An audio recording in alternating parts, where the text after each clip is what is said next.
on the my window here. Good evening, all. Welcome to this week's Midweek Geek.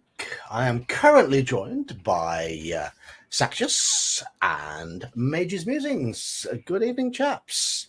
Hello, hello. I know Elfbait is simul-streaming as well, so I'd imagine he'll be joining us at some point. Because I paid for my StreamYard again, because the last stream we had before I went away, people gave a few donations, so I thought I'll buy a month's StreamYard with that. So there we go. We can simul stream again. Hence, share the love. And if there's anyone who joins in chat tonight who has a channel who wishes to join in, you're more than welcome to piggyback on our combined success. No, I know some of you watch this have probably got more successful channels than we have, so who cares? It doesn't matter. Just join in, have fun, and if you want to simul stream, you're more than welcome to. So, hello chat, hello Doof, hello Halakar, hello Squirrel Hermit, and hello to the 7 or 8 other people who are lurking and haven't said anything yet. Good evening. I hope you are well. So, we're going to be talking about Crunch tonight, but before we talk about Crunch, let's talk about what games we've had in the last week or so. Go on, kick us off, Saxius. All right, well, Elf is not around, so I am going to have to fill everyone in on the game that I ran for him and my other group, and well, that group. So the group, having now recovered from having fought giant frogs, have set out to do a 6-day journey, 3 days up to a village, 3 days back, and it started out pretty well. They were quite clever, having the ranger go on first, do the scouting, all that sort of thing. They came across a couple of oddities. They found an old grave site where they quickly deduced that there is clearly some form of corruption going on here. That is not good. We are identifying that there might be, corrupted treants, or what in 5th edition they're called for blighters or blights. So blighted treemen were there. So they decided that they wanted to circumvent that. Went further on, and they came across an entity that really that basically took up a huge part of the session, because the person stepped out. Actually, before they stepped out, they cast a suggestion onto Elf's character, instructing him that he was to invite them to the camp, so that they could share the warmth of the camp with the person. And they stepped out. They looked like an elf. Everyone was looking at them. I quickly checked everyone's passive perception, and the ones who had high enough perception were able to see through the illusion. And I sent them a private picture of the undead-looking creature that they were perceiving. And then there was a big back and forth about, this individual kept on saying, I want to be invited into your camp so I can, enjoy the heat of the camp. I kept on saying the heat. I want to share the warmth of the camp, and so on. And some of the players know what I'm like as a DM, and they were quickly pointing out, Oscar is saying very specific words, don't trust him, it's the devil. So that went on, and they cast a bunch of spells. Nothing aggressive, just sort of, is there any magic? Is it undead? Okay, there is undead. There's necrotic powers, but it is undead-ish, but not fully classified as an undead, which threw the players off. They weren't really sure for what was going on. Then there was a bunch of other things they weren't really making sure of. And they began probing and learned that the creature was quite angry, but he didn't know why he was angry. He was looking for a purpose, and he didn't really know what purpose it was that was driving him. So they're then asking, like, oh, what's your name? He's like, well, I don't know what my name is. I was like, okay, well, this is getting weirder. And the gnomish warlock then stepped forward and said, oh, I can give you a purpose. And your purpose is to help us fight those who would disrupt the balance of nature. I typed all that out. I put it into the chat. I confirmed with the player this is his exact wording.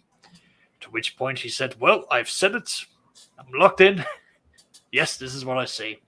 I turned off all the music and I said, after about a few seconds of silence, I accept your contract. Upon which the warlock player just went, oh god, oh no, what have I done?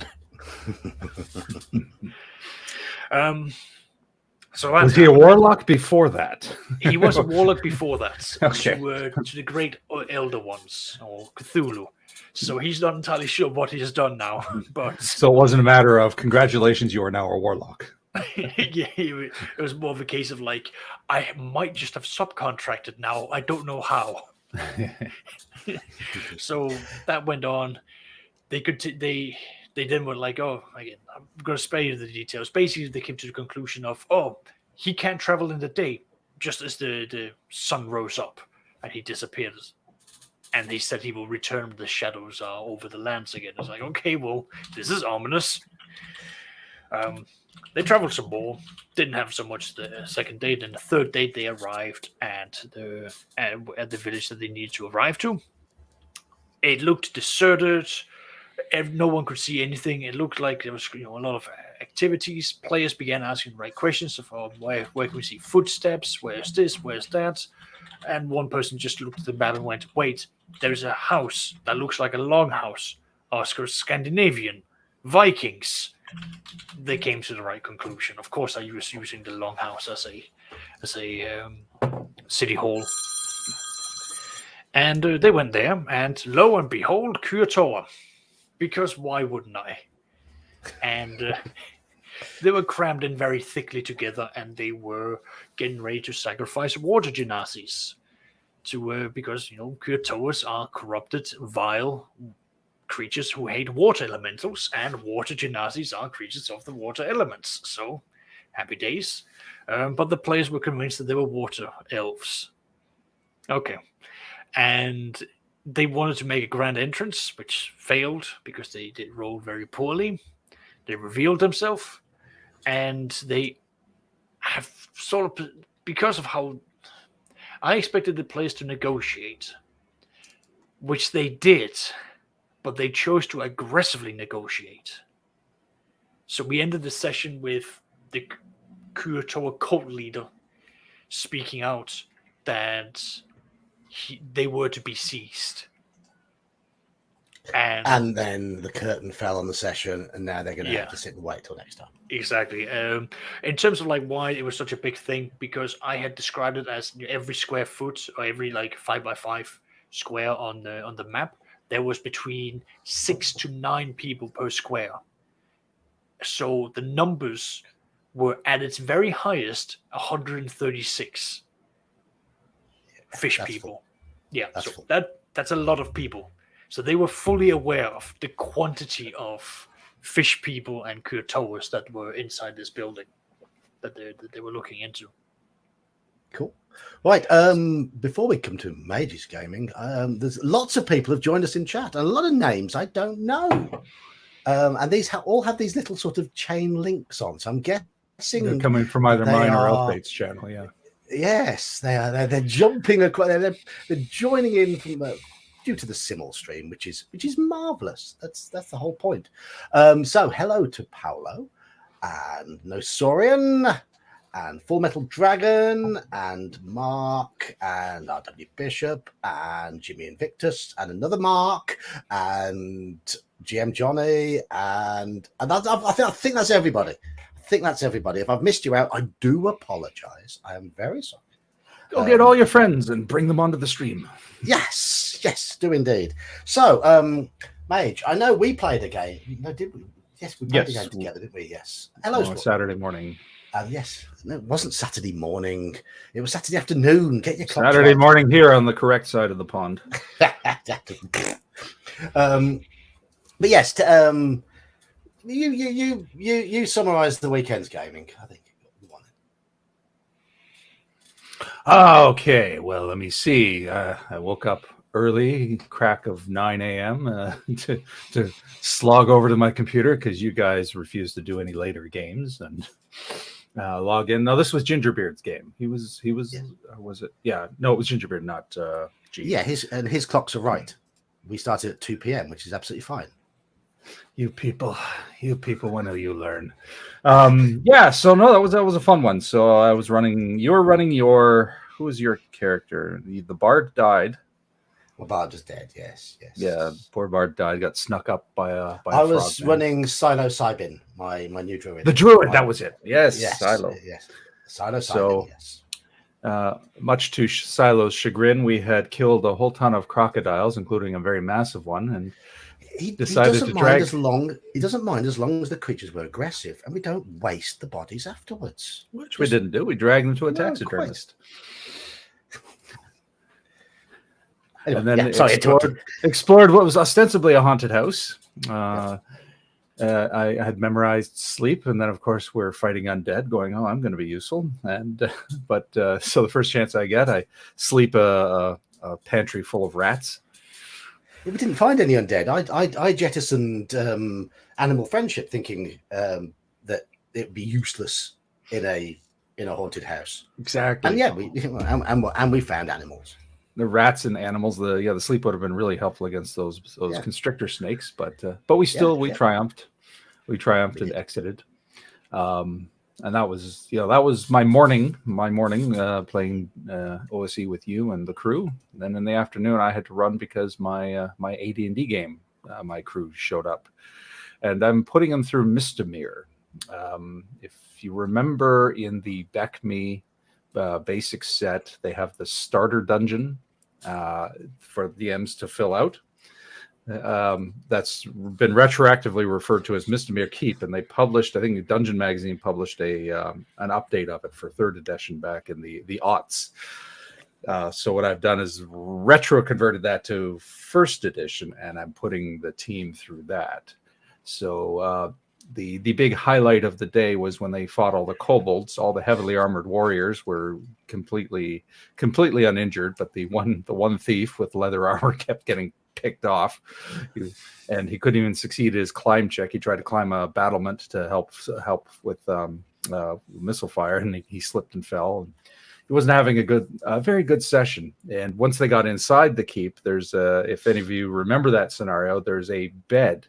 There are 2 bedrooms. One bed with a nice bed, but it's a trap. If you touch it, it puts a sleep spell on you, and you go into basically stasis.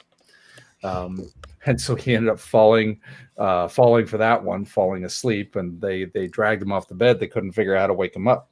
Nobody had Dispel Magic, and nobody figured out the trick to waking him up. They just need to go to that pool in the Forest Oracle, don't they, and talk to the nymph. I'll mention that to them. Yeah, just find the Forest Oracle. No, I'm pretty sure none of them are watching, but the solution is there's a moldy, crusty bed in another room that dispels the sleep. So they gotta put the body on the person on that bed to wake them up. Alternatively, you can put a pea under their mattress or their bedroll, right?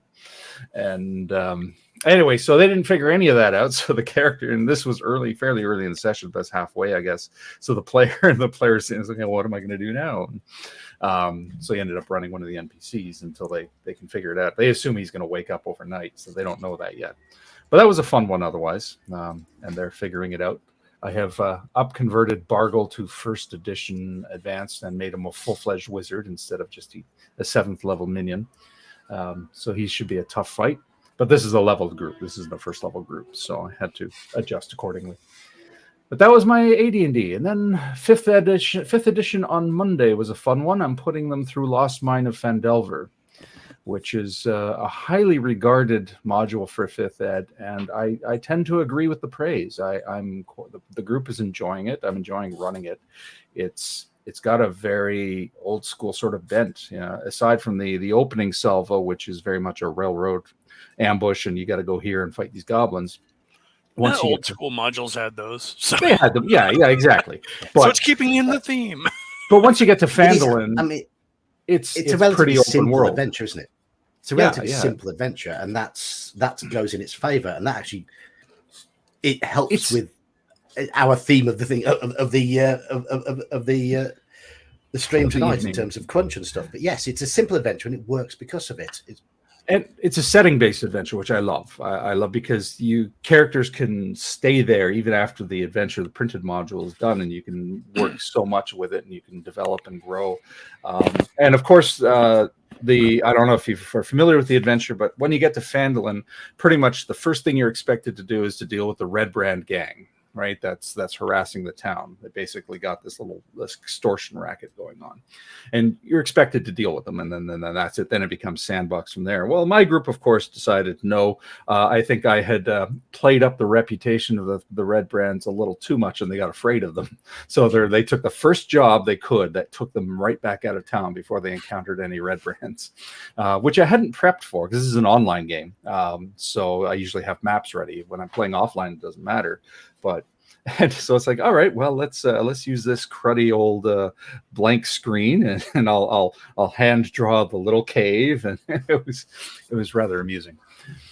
But they had a good time, and the wizard, the player playing the wizard, who was also the dwarf from the AD&D game who fell asleep, was very happy that he actually got to be productive in that session as opposed to sleeping through the other one. Yeah, and we welcome to this. Welcome to the stream, Elfbait. Hello, hey, Elfbait. folks. Sorry, Hello, Eli. And one quick thing, last night was a DCC game that I'm playing in, and it was okay. I'm not loving DCC. I don't think it's the system is a little. Speaking of crunch, the system is a little too much on the crunch side that bogs things down. And it's also crunch for the sake of like kind of just randomness and crunch too. I mean, it just seems a little weird. DCC. So. I mean, that's part of the point of tonight's conversation is to discuss that sort of thing, and DCC is something that does need to be discussed when we're talking about crunch. Have you been playing any games, Eli? Nah, my Monday game got canceled. No, wait, was it Sunday? Sunday was. Yeah, we didn't play Sunday, so my Sunday game. I had Oscar's game the week before. That was interesting. Do you want to share some experiences with that? Let me talk. I'm getting there. Slow your roll. Of course, that'd be a roll with some rotten fish in it somewhere, I'm sure. But no, within Saxis's game, we're heading north looking for a necromancer, and we come to a village that's pretty much clear of any sign of life, but there are crops growing, and we find a track showing a lot of traffic towards a central building. We go up and kind of surround the central building and look in the windows, and the building is literally, and pun intended, I'm sure, packed like sardines with what I figure are across the table are Quotoa. Yes, literally back-to-back Quotoa. And there's a guy leading them in some sort of, gargly prayer. And they've got a couple of what look like water genasi, sort of half elementals hung up from the ceiling, ready to be sacrificed. So we're all like, yeah, we should bust in there. And so I've got my torch lit, and I've got it held just, ready to touch off the thatch. And the paladin in the party goes to kick the door down and whiffs his roll. Thunk. And everybody just looks at it in the room, turns and looks and sees my character at the window with a torch. And I'm like, they see us. And he's like, rolls again to kick down to the door. Thunk, whiffs the roll again. And we're like, So we're like, and then we stopped. Yes. Oh, wait. There was some discussion. That's right. There was some talk with him about, you guys we're trying to figure out where their loyalties lie, because we were expecting a necromancer. And there's some lore going on in the adventure. Unfortunately, we got an exposition dump by the members of the party who got to go on a little side quest when a bunch of us weren't available, and that information would have affected my choices going into that encounter. But I got it after the fact, because now I'm thinking fish are friends, not food, and and that they're in opposition to the necromancer, and that they're being played off of other factions. May I? Yeah. the information he dumped in was all presented in the games where everyone was present. Was present. it? Yes. Okay, because I that's 4 or 5. That's 4 sessions, like including the one we just had of notes that he's compiled. oh geez, I did not put anything like the Okay. session where everyone else was out. You were all caught up on that the moment you came back. I hit Clearly, nothing. I missed something then. Well, that's why you've got one guy in the corner of the group just sitting there scribbling down everything. Well, he needs to scribble faster because he didn't scribble before the session. To say hello to Crafting Gamer, who's joined us since I last did my hellos, and Jack Hole as well. Another name I can't remember. He's got one of those little chain links on, so he's snuck in from somebody else's channel. Yeah, one of my Sunday game didn't happen though because my kid is on the road on a road trip, and then 2 of my players were out for the weekend. So I'm like, I can't play with 2 people, especially not where you are in the campaign. There's no room for a side quest, anything like that. So I had to put it on hold for the day. And then now that we're playing every 2 weeks, it's going to be 2 weeks till we get to play again. So yeah, I mean, with my online games, I went on the Discord. I basically said with a couple of them that we will play when we've got 3 or more players. It's as simple as that. Yeah, that's what I've said to everybody. I'm like, I need 3 people, at least.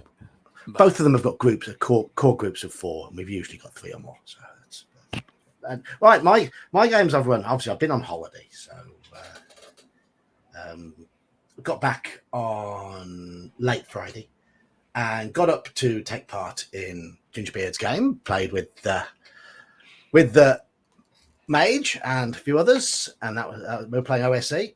And towards the end of that, I cracked open my bottle of mead that I hadn't finished on holiday, and started sipping at that.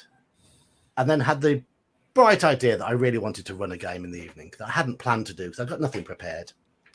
And I normally run my MERP game on that particular Saturday. And I'd already postponed that because I didn't know what time I'd be home on the Saturday, whether I'd get a chance to prepare anything. And because OSE is so simple, with so little crunch and so little to worry about, I just dived into an OSE game, impromptu game, running it for 4 or 5 players, whoever turned up. And that's where I'm going to start our talk tonight with. That's one reason why I tend to like low crunch games. I think that's I love MERP, but it is quite a crunchy system. It requires quite a bit of preparation. Got to interrupt you. Crafting Gamer gifted memberships. Has he? Has he? Crafting Gamer, you're a good man. You're a good man. So if you've got a membership, then make sure you send thanks to Crafting Gamer. I can see Straw Piglet has already done so. But I love MERP. Obviously, I love the setting. I love the Middle Earth setting, and I like the thought that goes into playing it. But it does take a little bit of preparation, and it takes a little bit of planning. And I've got a very committed group in that, so it doesn't suit sort of just dropping in, because character creation is quite complex, and the enemies are easy to create. It's just the amount of prep that's needed. I couldn't have just suddenly at 6 o'clock, an hour or 2 before we're due to play, say, we're playing MERP tonight. It has to be prepared. Whereas with OSE being so simple, and with our very much location-based adventure going on in OSE, I could just pull out my notes, which is not much more than a line or 2 per room on the map that I'm improvising from for a lot of it. And we could get away and have a game. And we had a nice long 3 or 4 hour session, which everyone seemed to enjoy. I mean, I finished off my bottle of mead and had another bottle of something else afterwards. So it was just nice and easy. Lots of improvising and a lot of fun.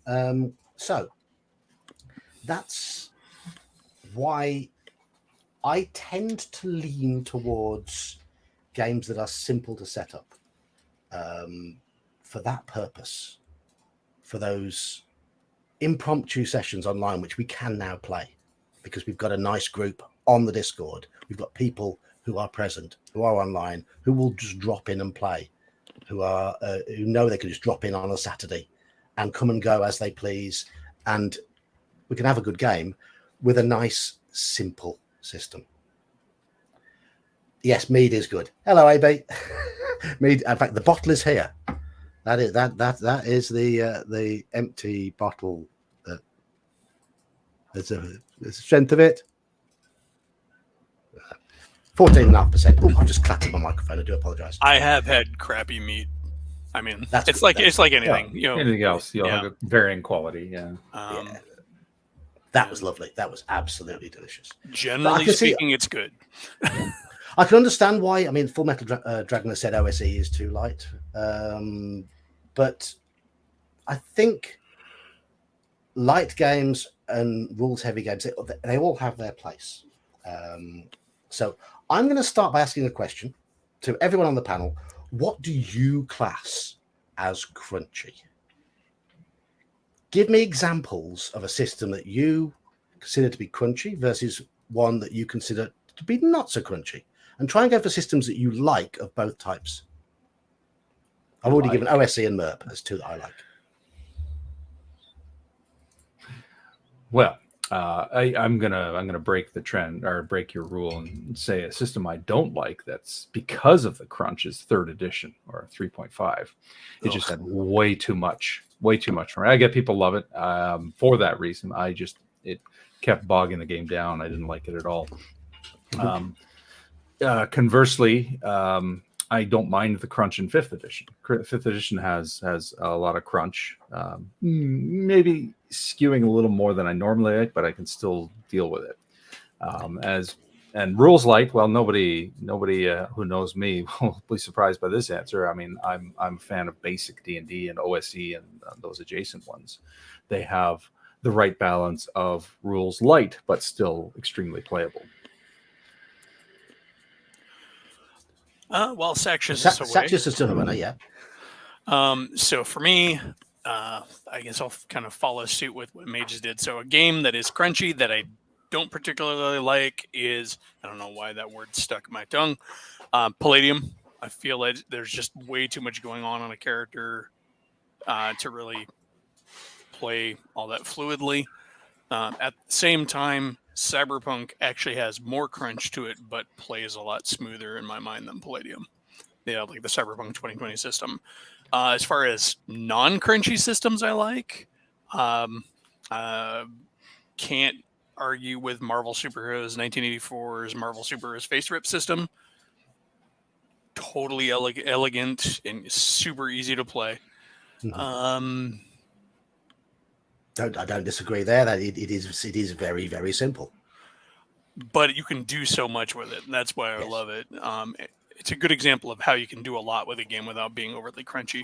And kind of interestingly enough, I guess 5th edition for me would be not overly crunchy. I see it in a different light. It's got a very solid core system with a lot of exceptions that, to me, a strong core system with a lot of exceptions that you only really need to know if you're running those exceptions is an okay system and a pretty fluid system. I don't see it as overly crunchy. The problem is those exceptions have gotten so ridiculous with every expansion, and as a DM, keeping track of those exceptions becomes a pain in the ass. I don't make it my job as a DM to keep track of every exception in the game. It's up to the players to keep track of their exceptions. It's up to me to keep track of my exceptions. So I'm not one of those guys who, I must know everything that the players are going to throw against me. So, but I find it very different. But I mean, even not counting the player exceptions, the exceptions that you have to know for the monsters and everything else, even a handful of them when you're running a game are easy to forget, and then you can lose some of the experience. There are exceptions, obviously, even in older school, AD&D, OSE, lots of monsters have exception-based abilities, but they're not so ridiculously convoluted that you don't always forget them. Whereas I've noticed when I run 5th edition, I'm always looking up, and every monster has a 1-page stat block, and I'm always double checking on the fly. And it can get a little overwhelming.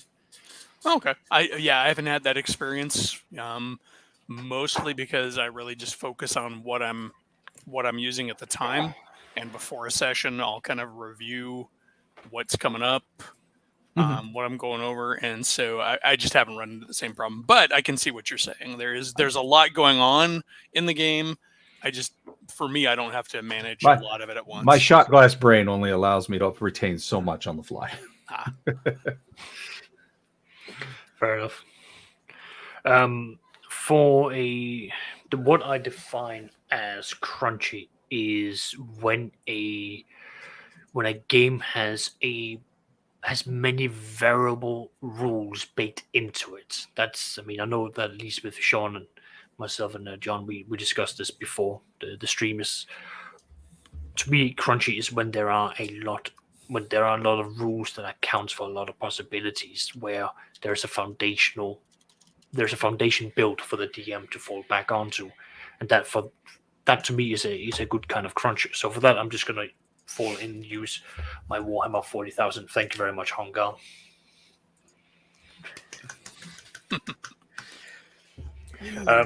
I like to fall back. I like to fall back on Rogue Trader as being a very good crunch-heavy game, because there are a lot of expansions to it, but the rules within that system really helps accelerate the experience of being a rogue trader, of owning a ship, of traveling around, of doing space fairs, having a concrete system for both creating your noble house as well as settling an entire planet, making trade deals and so forth. These are the sort of things that I personally revel in, because it helps me have a very good foundations that I can build entire campaigns around. To me, a good crunch game is one where a simple rule or a subset of rules is something that I as a DM, I can take, I can run with it, and I can extend that out, becoming a core part of several sessions in a row, where the players will have great benefits and a lot of enjoyment out of it. And I've had to look over my collection here of books, and I've more or less realized I don't have a lot of rules light games. I don't own a lot of them. I've pulled out the free ones that I do, which are Blades in the Dark, Lion and Dragon, and then I've got a specific world setting called Broken Earth for the Savage World system, and those are the three most crunch light games that I own. OSR is very simple by my taste. I prefer AD&D, so if it's just free, from 3 to 18 stats, and it's a +1, +2, +3 modifier, at that point, a lot of the meat of the skeleton sort of evaporates for me, and I sort of lose interest. And Blades in the Dark, it's a relatively simple system. It's just very intricate in how you can deploy it, but that's down for the storyteller, for how they do it. And Savage Worlds is a very, very simple system. Once you get out behind how they use the dice and the card mechanics, there's not really that much. There's not a lot of numbers involved. There's not a lot of subsetting rules, for me, at least. I played a short campaign in the Deadlands setting using Savage Worlds, and it was entertaining. It was nice and simple, and it was nice and smooth. But that's exactly. It's smooth. It's easy. It's anyone can sort of pick it up. It's very you can make quick characters for it, and it's just I own the Broken Earth because there are ideas in there that I would love to use for a post-apocalyptic game, but I don't like the Savage World system. So that's just preference at that point. But that's okay. Yeah, I'm going to bring up a few comments that people have made. I'm going to try and star things as I go along, so and try and be a bit more organised than I usually am. AB Mark II basically said something we are going to come to in this stream. Crunch is okay, but the real issue is to know when it is required and when it is not required. So something I do want to discuss at some point in the stream is when is it required. But I think that's a very, very valid point. Full Metal Dragon says Pathfinder 1A core is all right. Pathfinder 1A after 10 years is a nightmare. It's the third edition. And to some extent, second edition AD&D had the same sort of issue with all the extra bits and pieces, bolt on here and new rules there and splat book with this in. 1E AD&D is absolutely schizophrenic in where you find the rules, though. Like, it's all over the place. Something I'm going to say Want now to is, know how to make a character? Look in the DMG. No, something I'm going to say now is what I would not class 1E as a crunchy game in terms of the core rules. So that's the thing. Yes, it is an organizational nightmare. it's fiddly. It's not crunchy. Yes, Yes. AD&D does have a lot of crunch. I think we talked about this prior to the stream. The difference is a lot of it is general crunch that applies to everybody as opposed to specific exceptions. Like every class doesn't get these specific rules and reactions and things they can do that nobody else can do. All the crunch is general, like weapon type versus armor. That's a little bit of extra rules crunch. The obviously the initiative rules, so the weapon speed rules, things like that. But they're all general facing, like they apply to everybody. Not any one character class claims them as this is my special ability. And the other thing I'm going to say with AD&D, this is the point I'm going to come to later, is I think most of the crunch in AD&D is DM facing rather than player facing. Or general, like I was just saying. Like general, everybody, yeah. It applies to everybody on the table. Paolo has asked, what do we think of Index Card RPG? I played it for the first time at the UK Games Expo this summer, and I thoroughly enjoyed it. It's not a game that I would seek out to run, but it is one I would seek out to play. I have not played it. Never played it. No, I've looked it over and read it, and it seems a little too light. Like, I don't like the idea of like an entire room or encounter just having one flat DC for everything. That just seems a little too video gamey almost. To like, oh, we've leveled up to the hard room, because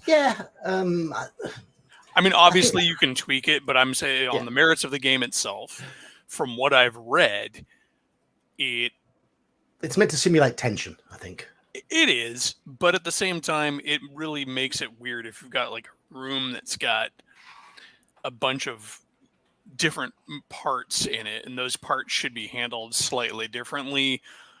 If they all have the same DC, it just seems odd to me. Yeah. Well, I mean, I enjoyed it as a player because I think it made for a very interesting, and the whole dynamic of the way it moves around, the way Spotlight moves around the table, getting used to that dynamic, making the most of it, and falling foul of it. I found that quite good fun. Jack Hall mentions systems he likes. Easy D6, I don't know it. I don't know Barbarians of Lemuria either, but OSE, yes. Barbarians of Lemuria, I do know that one. That's a pretty good one. I really like how they handle skills in that one, because you don't have skills. You have careers that you have had in your background before you started adventuring, and you have 3 points to distribute amongst careers. Now, you could pile them all onto one career. Let's say you're a lifelong soldier or whatever before you went adventuring, or you could have been, do the Conan thing. I was a barbarian, and then I was a pit fighter, and then I was a pirate. And so each of those, whenever you do something, it requires a lot of adjudication on the part of the GM. But like, okay, I'm gonna go ahead and climb that pole. I'd like, as a pirate, I should be really good at this, climbing, because I've climbed masts. And so you'd apply whatever many points you have in your pirate background, your pirate career, to your die roll for whatever attribute. So it's a pretty simple system, but it does allow you to have both build your character's backstory without having to really write a backstory, simply by saying, I was a hermit.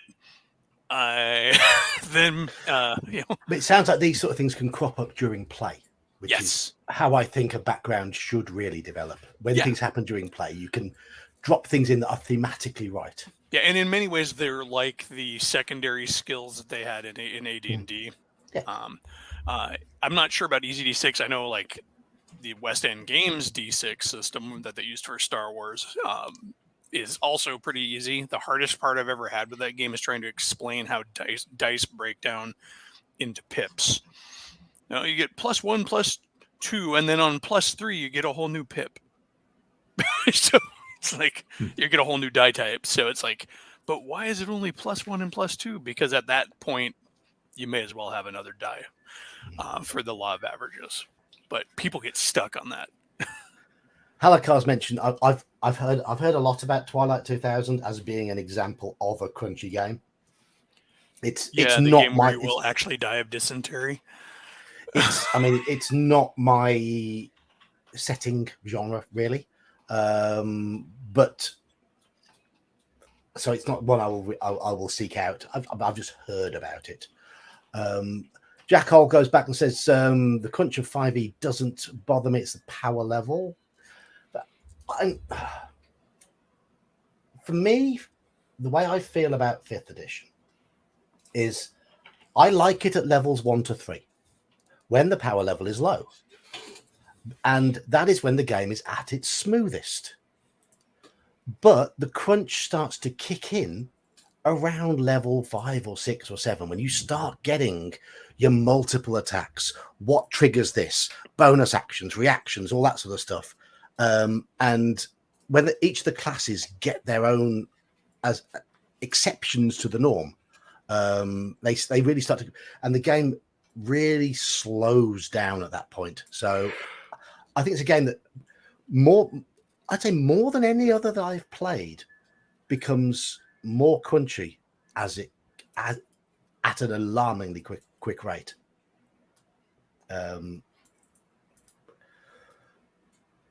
Full Metal Dragon says there are different kinds of crunchy. Yes, there are. Some is character creation. So it's champions, and I've heard all about champions and GURPS. Yeah, I've tried making a character at GURPS, 6 hours. Well, any build system is going to be very similar if it's like a full build system. And I think in terms of the building up over time, like 3rd edition and Pathfinder, also it builds up over the number of books you buy. And time in terms of real life time with what gets released. Certainly when I've run 5th edition, because I've not run 3rd edition, but last time I ran it, I had some of my own house rules, and it was basically core books only. That's it. I'm not messing about with all the extra stuff. I don't want to know it all. You can make something with the core books only. Oh yeah, the last time, 5th ed are just expansive. Yeah, definitely. There's a lot with that. I mean, I know with Eli and the game that we're running, we have more or less sort of gone, okay, it's rules as written, and if you're going outside of the core books, you need to run it by myself just so that I know what you are doing. And then that way we're not opening up the floodgates and people have to be a bit more mindful of what they're picking, because they then have to, well, 1, check if I own it, and then 2, they have to then run everything through me to make sure that I've jettisoned 5th edition anyway. Now it's not something I ever intend to run again. That's fine. I'm still playing in a game. I want to play that to completion, but I have told my group that if one of them starts running another game in 5th edition, I won't be involved. Sounds like I need to ship you some Shadow of the Demon Lord.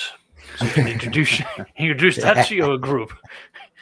And I think Halakar's backed that up, saying excessive crunch is when there are 1 or more books for each race, class, subclass, etc. And that is something that's happened with almost every version of D&D as time has gone on, and a lot of games, because companies have to make money, and they do. Yeah, I was literally about to say that. This is the business, though. The product that they sell, the free books, and even then, you can argue that the free books aren't needed, but the free books can last you decades. So you have to entice them to get more. Yeah. Oh no, Sorian also said 3rd edition gets too crunchy before the first few. Yes, I mean, if you are a build, I hate that term, player, then even planning your character from the get-go, I don't like it. I don't like it. go away. But that's where the crunch begins. For me, I mean, I don't think 5th edition's. I disagree with what he says here with 5th edition being crunchy with role-playing mechanics like background. I think the backgrounds are a good part of 5th edition. I think it's one of their best points, one of its best points, that you do get some very minor, flavorful tweaks to your character but through your background. But I will say that I prefer that table in 1st edition, very similar table in OSE. You roll to see what your profession was before you were adventuring, and you then use it if it ever comes up. It just gives you an instant little bit of background, and use it however you want. And players will find ways to maximize that. Oh yeah, but Of course they will. Yeah. like any group of individuals who have a unusual high interest in details, they will find ways of connecting the dots and maximizing the math. Either way, that's most of this is down for preference either way, but we're here to talk about what we do and the pros and cons of crunchiness. I've just seen we have a return of the L. L says, Crunch's mechanics, fluff is lore. D&D should be all crunch as the lore is for the setting. MERP should be crunch based on fluff. I like that comment about MERP because that is exactly what it should be in MERP. The crunch in MERP should be based on the fluff, but the fluff is what makes the setting as well in MERP. So I think he's right there. Let's move on down. Lots more chat that I've missed while I've been going through all of that. If any of you three spot anything that catches your eye, just let me know. Say hello to RPG Grandma, and let's move on to the next point I've got here. Right, I've got here that older games, and you got one of those noisy keyboards there, Mage? I guess that's me. Yeah. Yeah, tappity, tappity, tappity, tappity, tappity, tappity. A nice thump when you hit. I failed my stealth roll for typing, I guess. You did. The AD&D, people think of it as being difficult because there are lots of little subsystems. You've got thieves skills that work on a percentile. You've got combat, which largely works on a D20 plus whatever your damage dice is. You've got initiative, which runs on a D6. So it's using different dice for different purposes. And all these little subsystems like turning, combat, initiative, they're all pretty much separate from one another. Saving foes, thieves skills, and so on and so on and so on. And people say that I've heard people say that the lack of a unified dice mechanic is what makes AD&D feel more difficult. I think it makes it feel more malleable because it's easier to tweak as a DM. And as long as the DM knows how all these little subsystems interact with one another, I think it's smooth. I think it's fine. And I don't think it rings true that a unified dice system is always simpler, because they brought in the unified dice for 3rd edition, and we've already agreed that 3rd edition is overly crunchy. I don't think the crunch has anything to do with the unified dice mechanic, though. Not in this unified dice case, mechanic. no. Just unified dice mechanic in 5e just makes it easier to learn the game from the start, because for the most part, everything works on the same system. And that's one of the things that in the past I remember hindering people learning AD&D, because like one thing's having you roll a dice 6, and one thing's having you roll a percentile, and another one's having you roll whatever else, and they would just get caught up on, what am I supposed to be rolling here again? Yes, you can learn it eventually, and everybody gets good at it. It's not difficult, but it is a different level. It is a different bit of difficulty up front. My argument there is it's having it all separate makes it easier for a DM to modify. to tweak. But as a I player, don't think it makes you're it any coming, easier than having any other, like having a unified mechanic.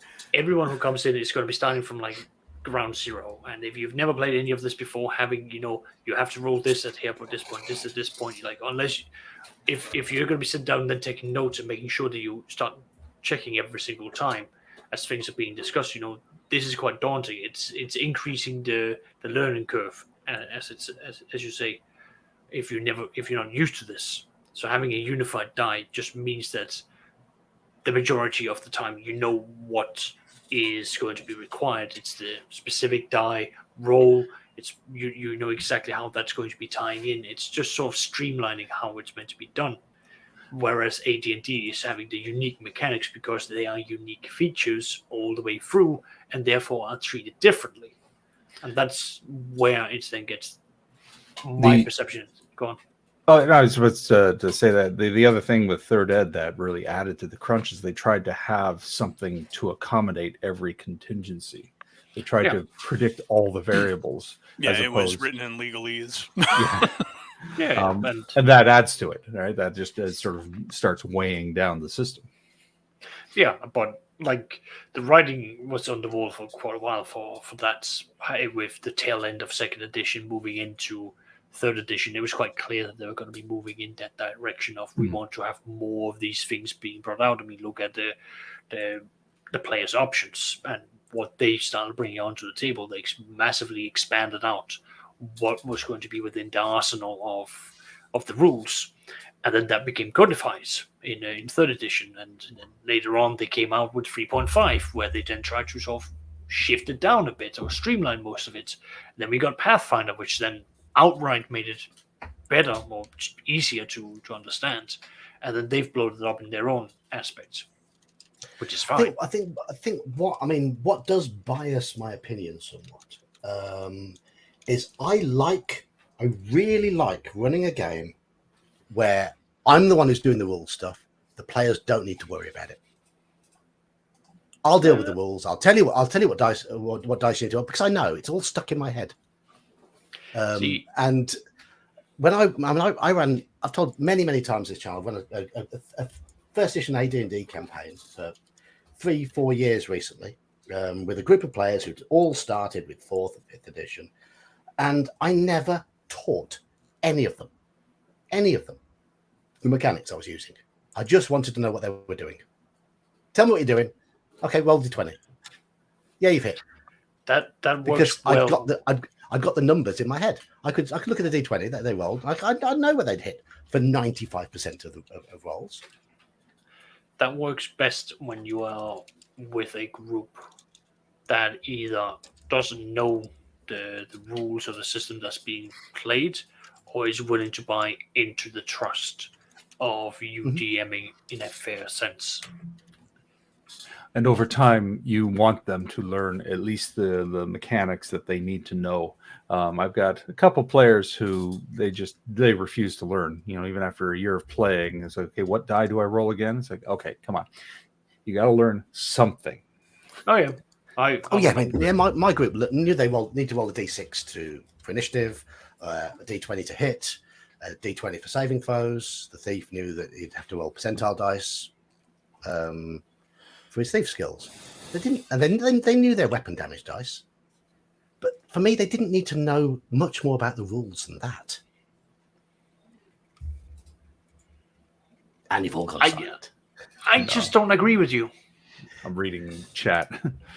I just don't agree with you. Like, this is your preference as a DM. Yeah, it's a preference. Yeah. Yeah, and it's just like, I all I can say is like, well, me as a player, I wouldn't want to be in that game, and that's preference. It's just some of my most rewarding games have been running games for players who've had little or no experience of a system. I'm going to mention Mage. How much did you know about the rules of Call of Cthulhu when you played in that game with me? I knew squat. You knew squat, and I thoroughly enjoyed having you in that game. And you gave me the impression that you enjoyed the game. It didn't matter. Didn't matter that you didn't know the rules. Didn't matter that you didn't know whatever mechanics I was using behind the scenes. Well, it didn't, because I knew I was playing a new game, right? I didn't come in because, I know this game, I'll play it. I was curious to try it. And if I were to do a sustained game, I would make a point of learning the rules, or at least as much as I need to know to play the character. I mean, yeah. You don't need to know the rules of playing any other characters or any of the combat rules or anything. Know enough to play your own character. That's fine. Yeah. Right. Which is partly my point, really. But anyway. Well, so some things you can argue, like Call of Cthulhu, and not knowing the rules and not knowing anything about the game. You know, that the argument there really stems down to that massively enhances the enjoyment of the game. It's almost like, well, at least in the circles I've been in, the people who don't know anything about Call of Cthulhu or the Cthulhu world are some of the greatest players to get into that game, because they don't know what they're going to be dealing with. They're going to be so curious, and you won't know what they're going to be doing. And if you then have the people who know exactly what's going on, they know all of the lore, and there's a lot of things that are going to be missed, which is you do have a point there. Yeah. So Call of Cthulhu is a very unique thing because it's so tied into a mythos that people love, but because they love it, but they don't understand it, it's something that's can drag people in, and you can do a lot of things there. But if you take a game like Dungeons and Dragons, where there are codified rules, and you then say like, okay, I'm now gonna take away all the additional things like it is in first edition, where the DM has got everything in the DMG, it's all there. The players have got just enough to make their characters, just enough to know their spells, and just enough to run their characters, nothing else. And then that's a design decision at that point to intentionally block out the visibility for the players. I hope I'm making some sense at least. Well, first edition was staggered in its release too. Like the Monster Manual came out meant to be compatible with Holmes Basic and OD&D. Yes. Then they came out with the Player's Handbook. Then a year later, they came out with the DMG. I have to wonder how much different the layout would have been if they had planned to release them simultaneously. Yeah. I mean, it was one of those works in progress, wasn't it? It was, and it felt like a work in progress at times because the layout was all over the place, because there were inconsistencies. You do wonder how things would have changed. I played a very short Castles and Crusades campaign, and my DM jettisoned it as a system because he was running a Dragonlance setting game, and he wanted to use dragons, and the way the siege engine worked with certain saving throws would have made it too lethal. And so he decided the system wasn't going to work for his game. So I don't know enough about it, to be honest. So, unfortunately, I've heard lots of good things about Castles and Crusades, but I've never looked at it since that game. Right. Yeah. I downloaded the PDF when they were offering it for free, but haven't read it yet. I like the idea behind it. I listened to a podcast about Castles and Crusaders. It sounds like a very good system, very solid, quite interesting as well. Unfortunately, I do not have circles that have interest in it. Right. But it sounds good. Like it sounds like a good mix between the older freeform D&D as well as like still having like the crunch for someone like me. I think our problem was as much the fact that it didn't mesh with the setting. It didn't work for the setting and the plans that the DM had got. And it would probably work a lot better for a more sandboxy, more generic fantasy game world than for the Dragonlance world. Right. And my next comment. I'm going to come on to my next thing here, and we are all mature here, aren't we? We're all mature. Speak for yourself. And we're all experienced. I play with puppets. Speak for yourself. I mean, yeah, okay. I mean, Saxius, you are the youngest amongst us, but yes, you are mature in mind, aren't you? I've been told. Short in years, long in spreadsheet. Yes. Now, something I've noticed in my own experience is when I started out, I started out with basic, and then I saw AD&D, and I wanted it because it was advanced, and I saw all the new stuff come out for AD&D, and I read lots and lots of interesting stuff in the books that I wanted to play with, I wanted to try it, I thought it had to be done, and when I was younger, I wanted more and more and more and more crunch, whether or not it made the game better, because I just felt it's in the books, it must be there. As I've got older, I've gone in the opposite direction. Is that a phenomenon that you have experienced? Does anyone want to jump in? Because I've already got an answer. Go right ahead. I was just responding to L here. It is a seasonal thing for me. Like there are times because of what I am like. I run games, or I would run games nonstop. So I run weekly at the moment, and I continue running them until I hit an absolute crash, and then I go on a break, and then I usually come back and I do something light, but then I build it right back up, and I come back up into very crunch-based games, heavy for it, and then I sort of rinse, rush, repeat for that. I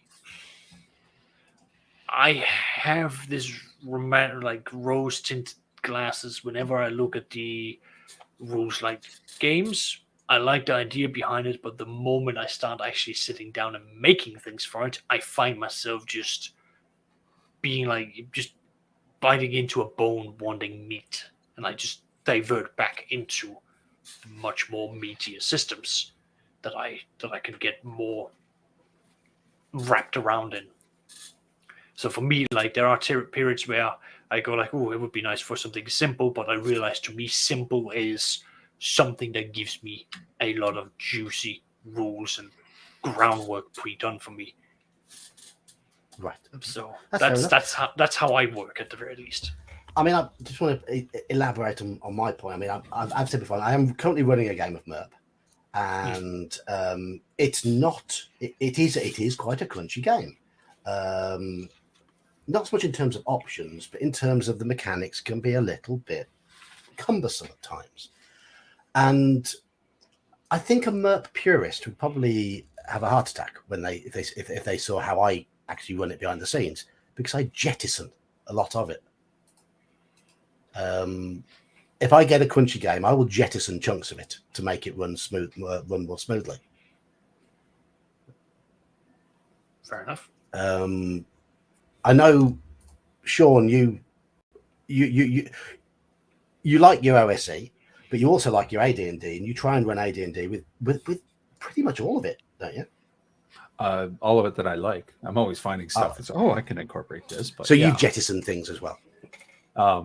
Well, I'm actually adding more in, like for example, psionics. Psionics, basically, unless I was playing something like Rifts or Heroes Unlimited, psionics wasn't a thing. I never liked psionics in my D&D game, but now I've started incorporating it. I've made story elements out of it, so I'm giving those a try. They're going to be fairly new to me, but that's an extra layer of crunch.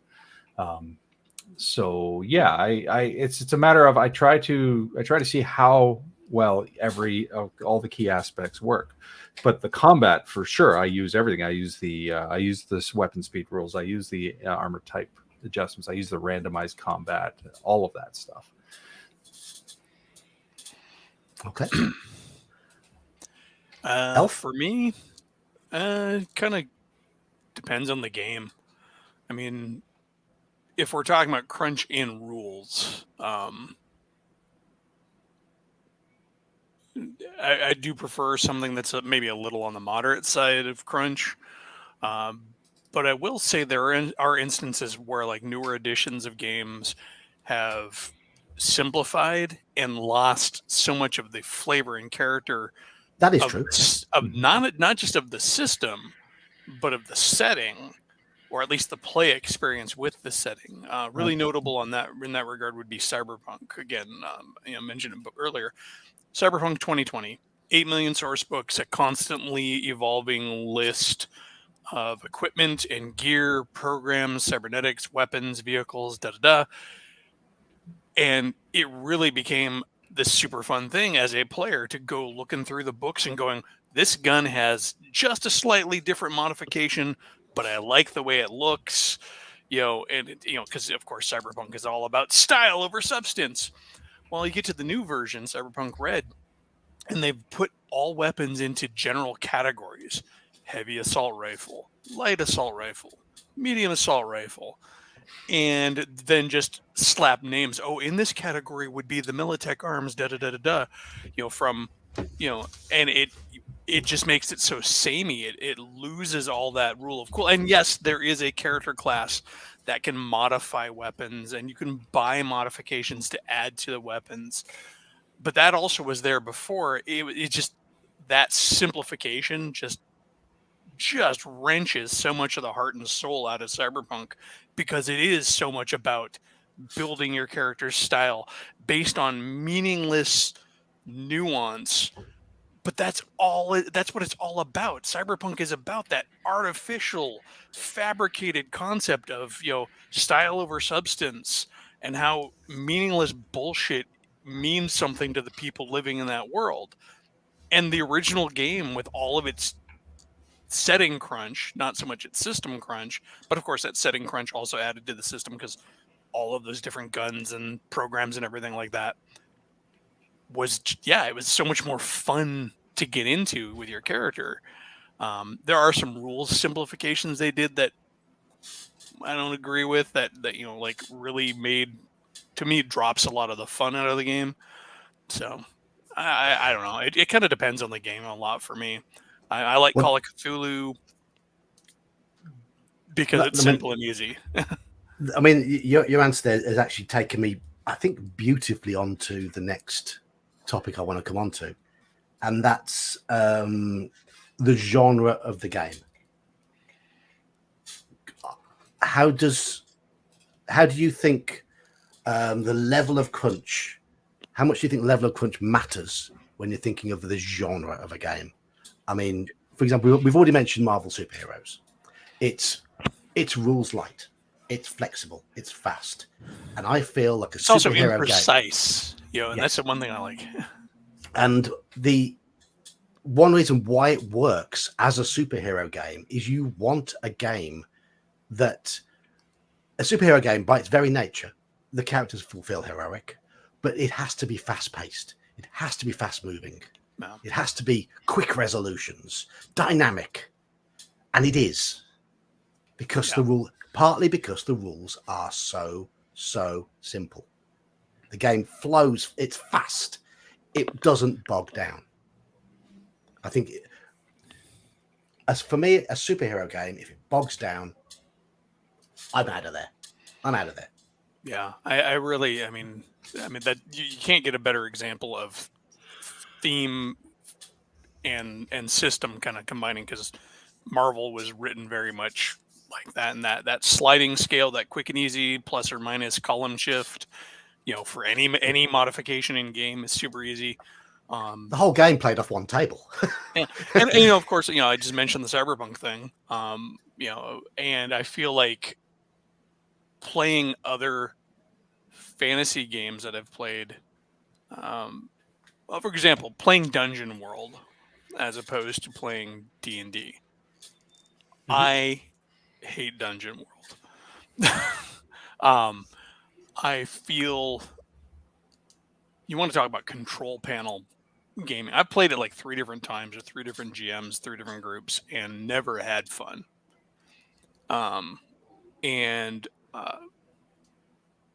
It always felt like you were very limited in what you could do, because the way the die mechanic was, it was so simple, and it really hurt the flavor of the game. I'm also not a fan of 100% player-facing mechanics. Like, every combat in that game was me as a player. I don't know if you've ever played Dungeon World. I haven't, no. As a player, I'm going to attack the goblin. I roll a die. The outcome of that die roll tells me, do I hit it? Do we have a draw? Or does it hit me? And I don't like that, because it's just, I like the dynamism of having I roll a die, and then I wait for the monster to attack me or the enemy to attack me, and that back and forth. Also, I've spent all 3 of those games going, other than telling this story, what the hell is the DM doing or the GM doing? Literally, his only job is to sit there and go, and you walk down a hallway, and you see 3 goblins. What do? And in fact, Dungeon World is even so far as you walk into a hallway. What's in it? Oh, goblins? What do? It's like, why are you here at the table?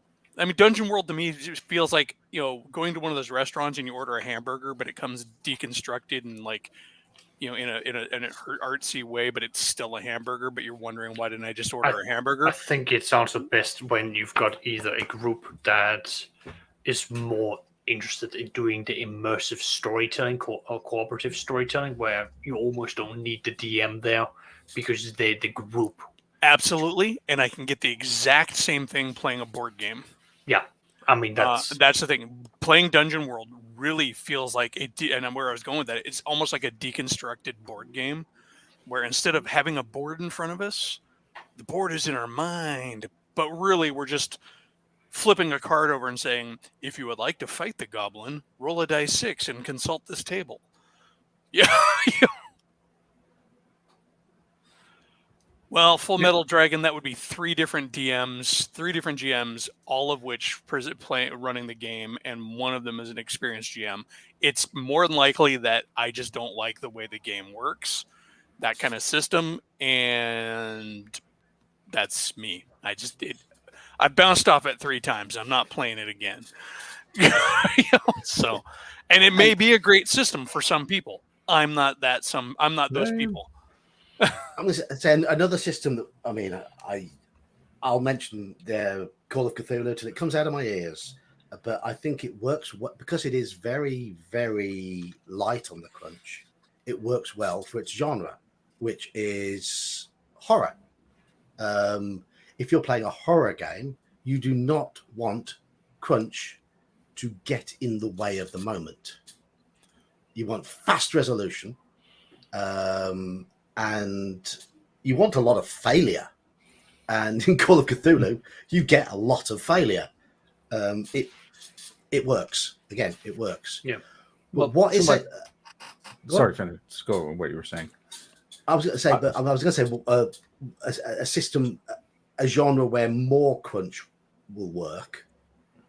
If we're thinking of AD&D, something setting related, something like Birthright, where there's a lot of extra mechanics in there for running your kingdoms, for running big battles and that sort of stuff. That's where you want more crunch, because there's a lot more time spent planning on a macro scale. If I may step in and give another form of crunch, I'm going to use the Warhammer 40,000 from Potato Fantasy chips Flight. are not role-playing games. But... Listen, I will get that past the board of RPGs, Elf. Just watch me. Anyway. Tostitos, the RPG. A game like Dark Heresy, where there is a lot of rules. There's a lot of setup both for me, social, mechanical, the many of the abilities up and down. The core thing of that is that you are meant to be, playing a group of people who are supposed to be working for the secret police, and you are meant to be doing a good job. So there's a lot of focus on skills, abilities, talents, perks, and combat. Combat is deadly, which then brings out the reason for why you want to have a lot of rules, because your characters, your players, have to then be rather tactical when they get into a sticky situation.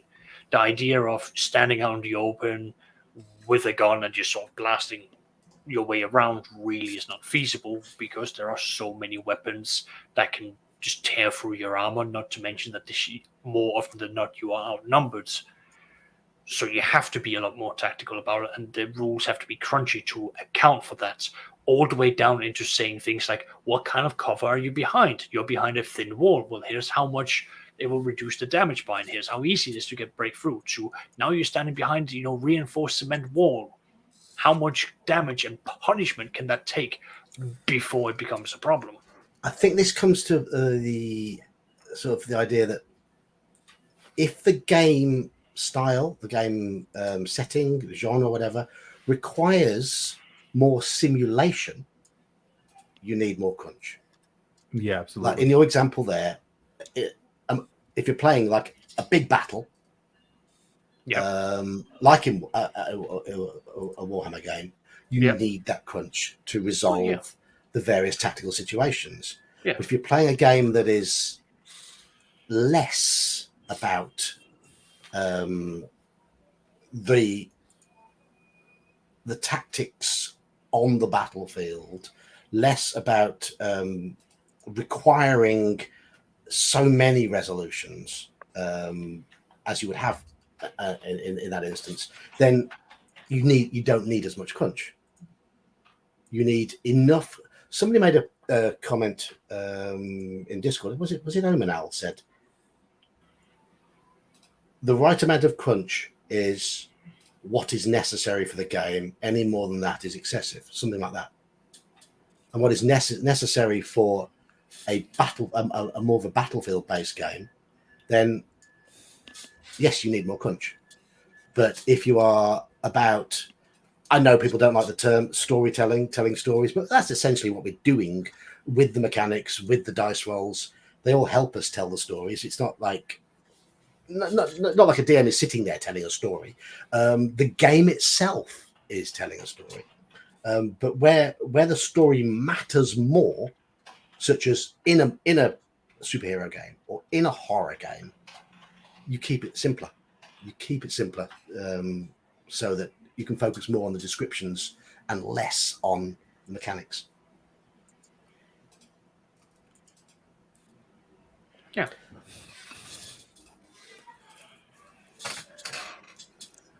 Your comments appearing 4 times there, Elfbait. I have Chatting no in idea. I hit it once. And I think it's chatted in everybody's channel all at the same time. I think it's because it might have been typed from StreamYard, it's then gone poof out to all of them. Ah, right. Lovely. Okay. So I'm sick. That's why. Is that why I see it 4 times?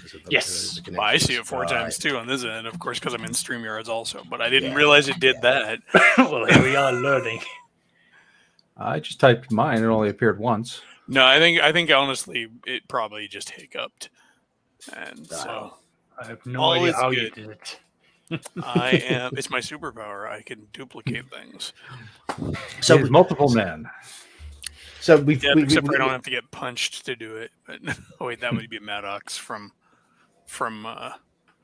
So regarding whether genres of games demand crunch or not, certainly we've got 2 genres I think that demand low levels of crunch in horror and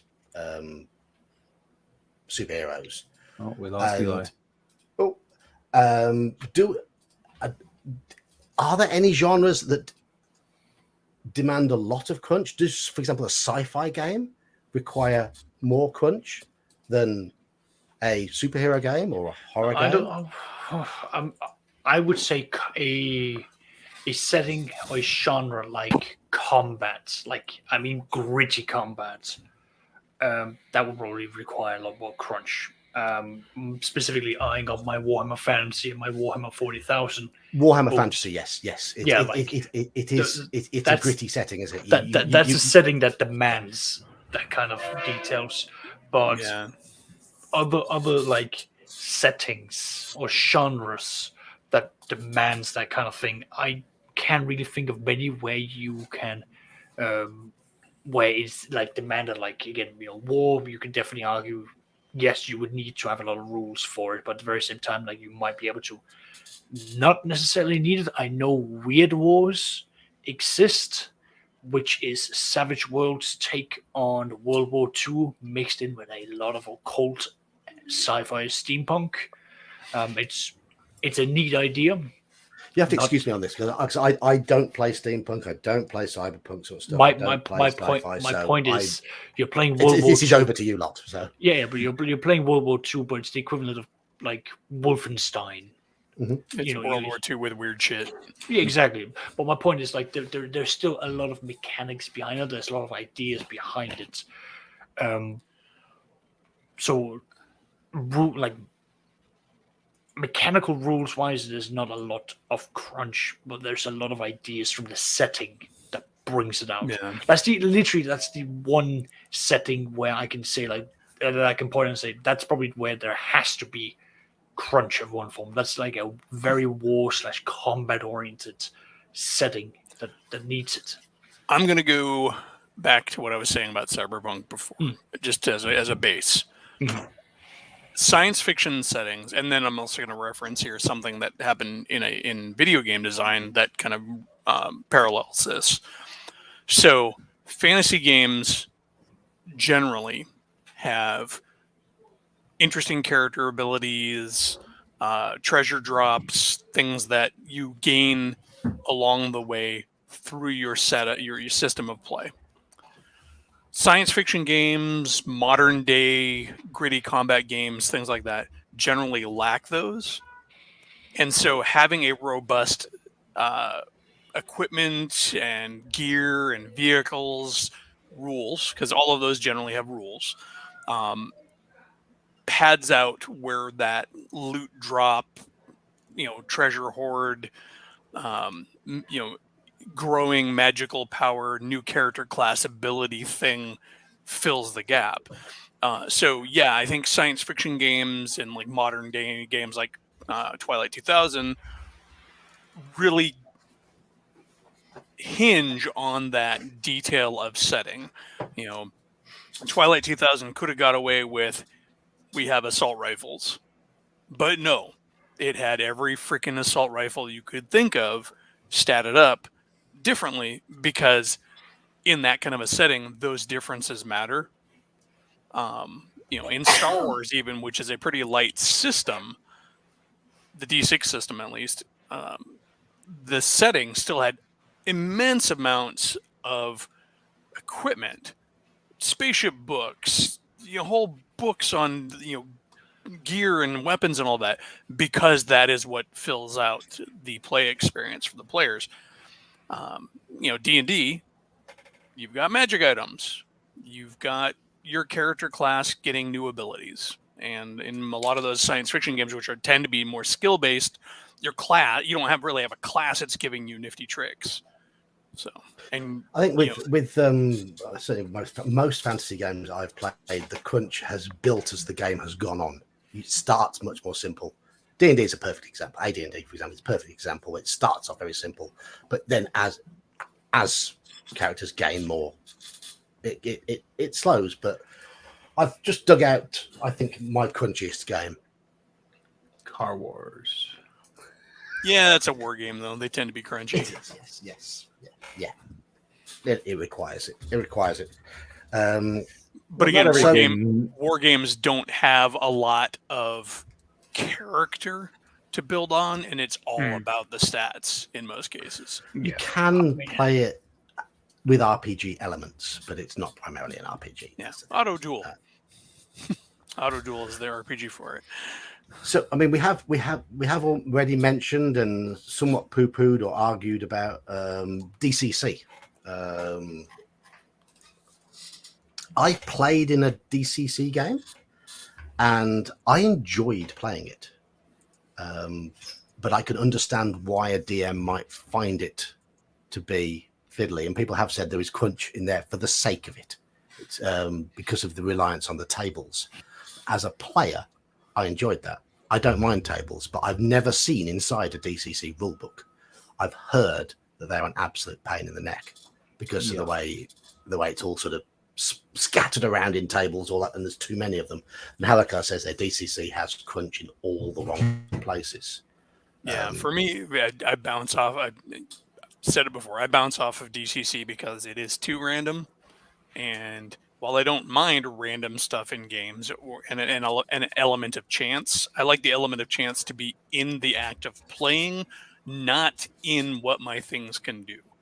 Like my abilities, I like my abilities to be able to count on my character abilities and have it be up to me to use them the right way, not the dice to make them work wrong for me. Yeah. I get the impression that, I mean, the way DCC works, it's great fun in short doses. But I can see how it would be a pain to run over a length of time, a headache. DCC seems to me like a funhouse dungeon, but you made the whole game about it. Mhm. Like, it's a funhouse game. It's a funhouse system. You know, Paranoia is sort of a funhouse system. It's designed to be kooky and whimsical. But there's very little crunch in Paranoia. Certainly, No. second edition, the version I But play. I mean, yeah, it's not a matter of crunch in that case. But DCC takes that and then adds a bunch of crunch into it too. Yeah. So And it's then- hard enough having to figure out the crunch of it, and now you have to also worry about if it's going to work right. I think Paranoia First Edition is a perfect example of a game where there was too much crunch for it to really work as intended, and Second Edition really streamlined it beautifully, so it ran at a blistering pace, which is what you need in a silly game like Paranoia. So we're going to go down to style of game, and our own preferences when it comes to game styles. Certainly, for me, OSE is a great game for just a bit of relaxation and a bit of exploration with low crunch levels, low stress levels, and it gives you this relaxed feel when you play it. It's a relaxed game to run, and for me, it's a relaxing game to play as well. I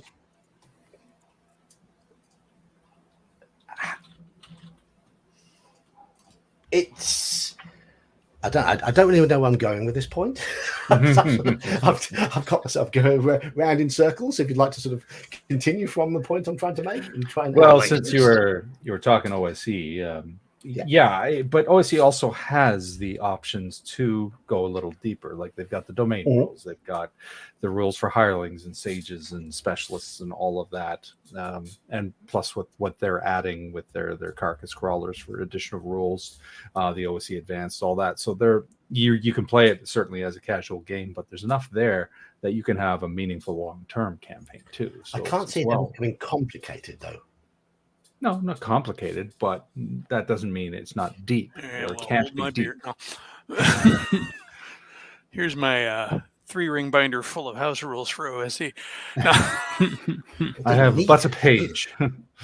Well, I will say that's the nice thing about crunch light games that start with a lower level of crunch, is as long as the system is interesting enough, it's easy to customize them to that level of crunch that you want.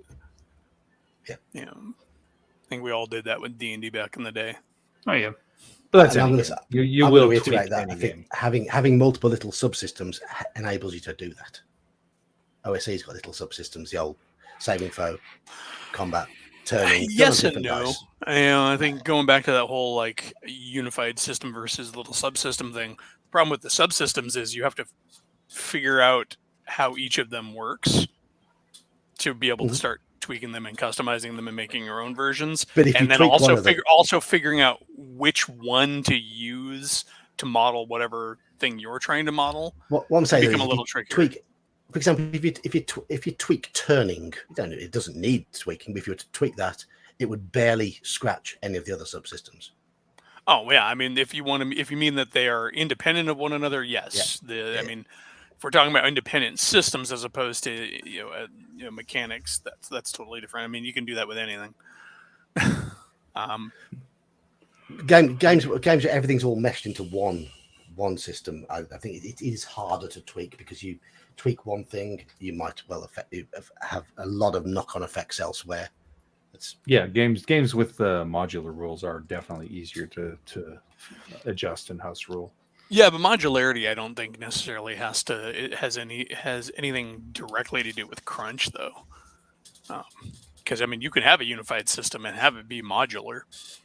I mean, one of the easiest things, for example, Marvel Superheroes, right?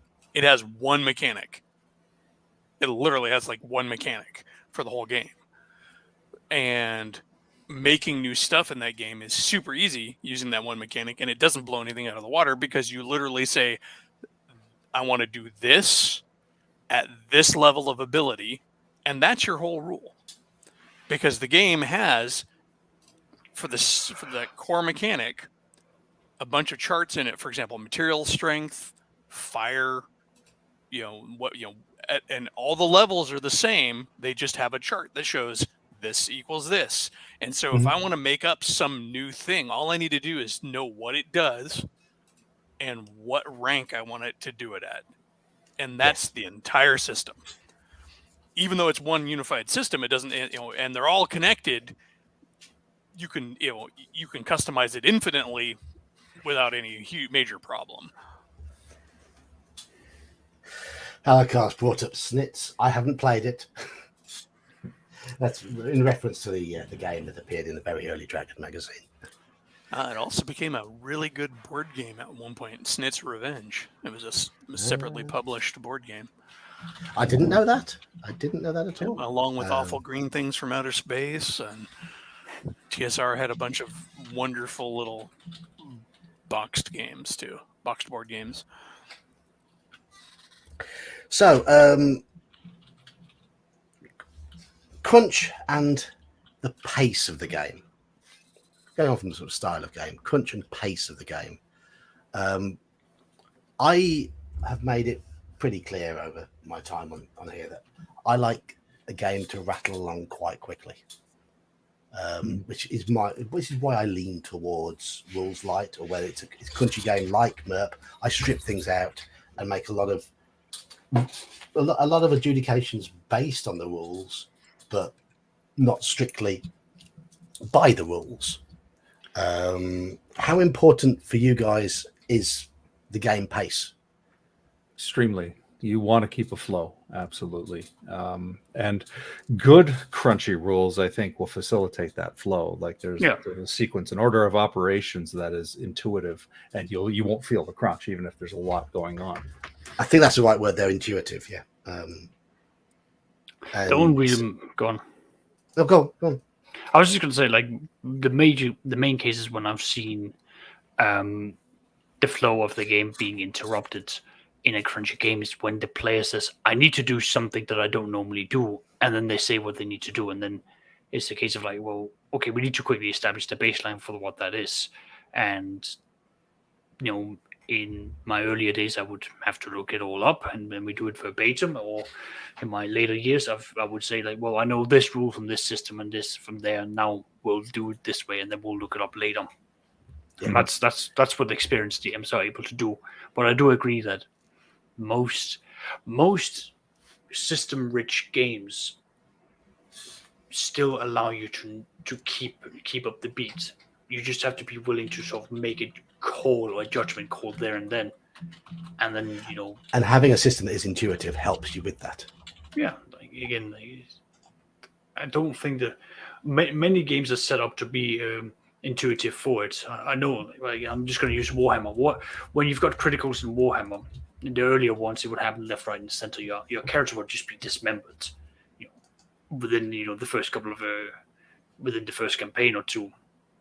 It wouldn't last very long, so that sort of like generated some issues. But then over the years, we have seen, as that's changed and it's sort of been sort of streamlined a bit more, and it's also been made easier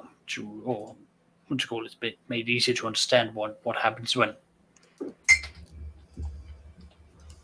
So yeah.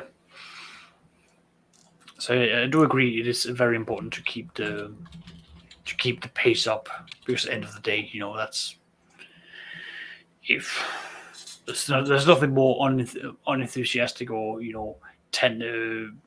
immersion breaking than sitting and going like, okay, we've now got to open up 2 books to find the exact rules of X, Y, and Z. It's like, well, unless we have a major event and everyone's going like, hold on.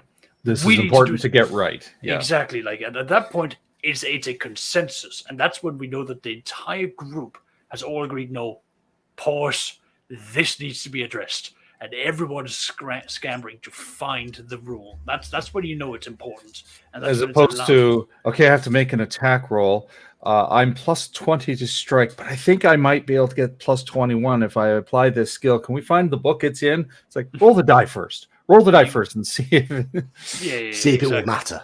Yeah. But to be honest, I don't want to play in a game where people are seeking for an extra +1 here and +1 there all the time, or whether it's necessary. And that's one of my problems with 3rd edition. With the bonuses getting bigger and bigger and bigger and bigger and bigger. Again, it depends though. Like if the group's playing tactical, of like you're flanking and you've got one on one side, one on the third side, or you're having the thief saying, "Well, I don't have a lot of other options here, so I'm going to jump up on the table, make use of the height advantage, and I'm going to do this, or I'm going to make use of my skill to do an acrobatic roll or a tumbling check to get behind them to do X, Y, and Z." This way you can start, being a bit more creative with the what's it called, with the crunch, to allow the players to then have some more moments of glory. So yeah, it does happen, but at the very least, it helps out to set up some of the more theatrical parts of the game rather than I roll, I miss, move on. I think those sort of situations, part of the problem I have, I guess, is when a system tries to define a rule for everything. So that if there is a rule in place for fighting while stood on top of a table, then the group as a whole will think it's more important to look it up rather than a system which doesn't even touch that sort of thing. It's accepted when you're playing that the DM will just say, yeah, you're stood on top of a table, have a +1. But in many games, it's already, like, taking that one specifically, that's already baked in because you've got advantage of height, or height advantage. That gives you a bonus. And that's, as far as I remember, at the very least, it's baked into many versions of the D&D game. I don't know about 1E. I know from 2nd edition, at least. Well, what I'm really saying is, when it's left out of the rules and it's left up to the DM to make it up as they go along, as long as the core system is tight and intuitive, then the game will flow better. Yeah, I think the point I'm trying to make is, if the players know their characters and what the characters can do, then they can start making more interesting decisions for their characters to doing combinations. Taking, for example, the thief saying that they're going to be making use of their dexterity to doing tumbling to get around an enemy so that they can do a back attack, while someone else from the front, the warrior, for example, is keeping him distracted. And then that way you've now got a team up. Mm-hmm. Does the players having more mechanics to play with and better understanding of the mechanics make them more creative in those environments, though? Well, they're most certainly able to, what's it called? Because I would say no. Well, I'd argue otherwise, because they've got rules there that they go like, okay, I can do X.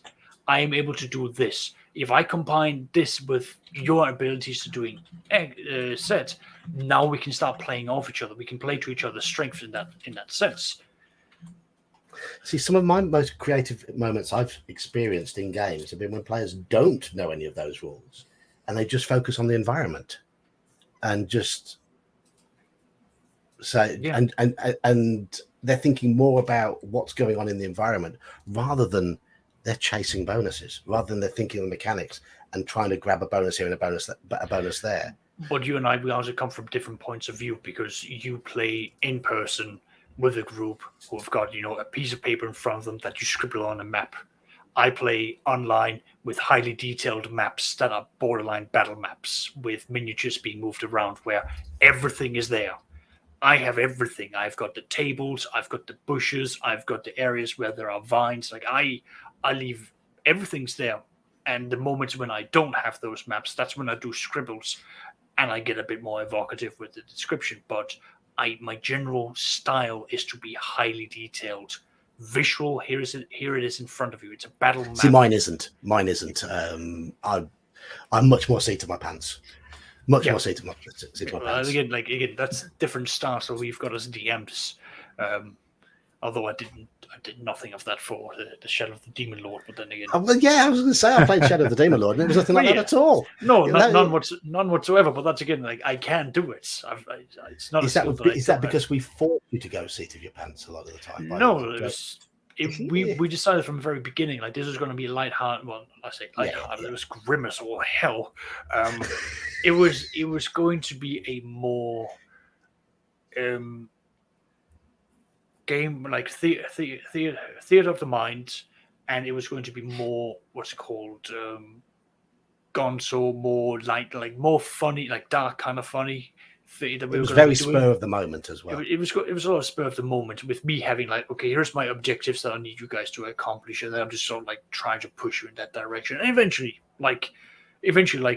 chickens and roosters, you eventually went like, oh yeah, we need food, and you went in the direction that I needed you to go. But that was after me chasing you across half the farm, finding you on the rooftop, and going through my laundries, and it's like, what are you doing here? Sorry, John, to your point about players learning rules and becoming less creative, I think there's stages. Like, you'll get a brand new player.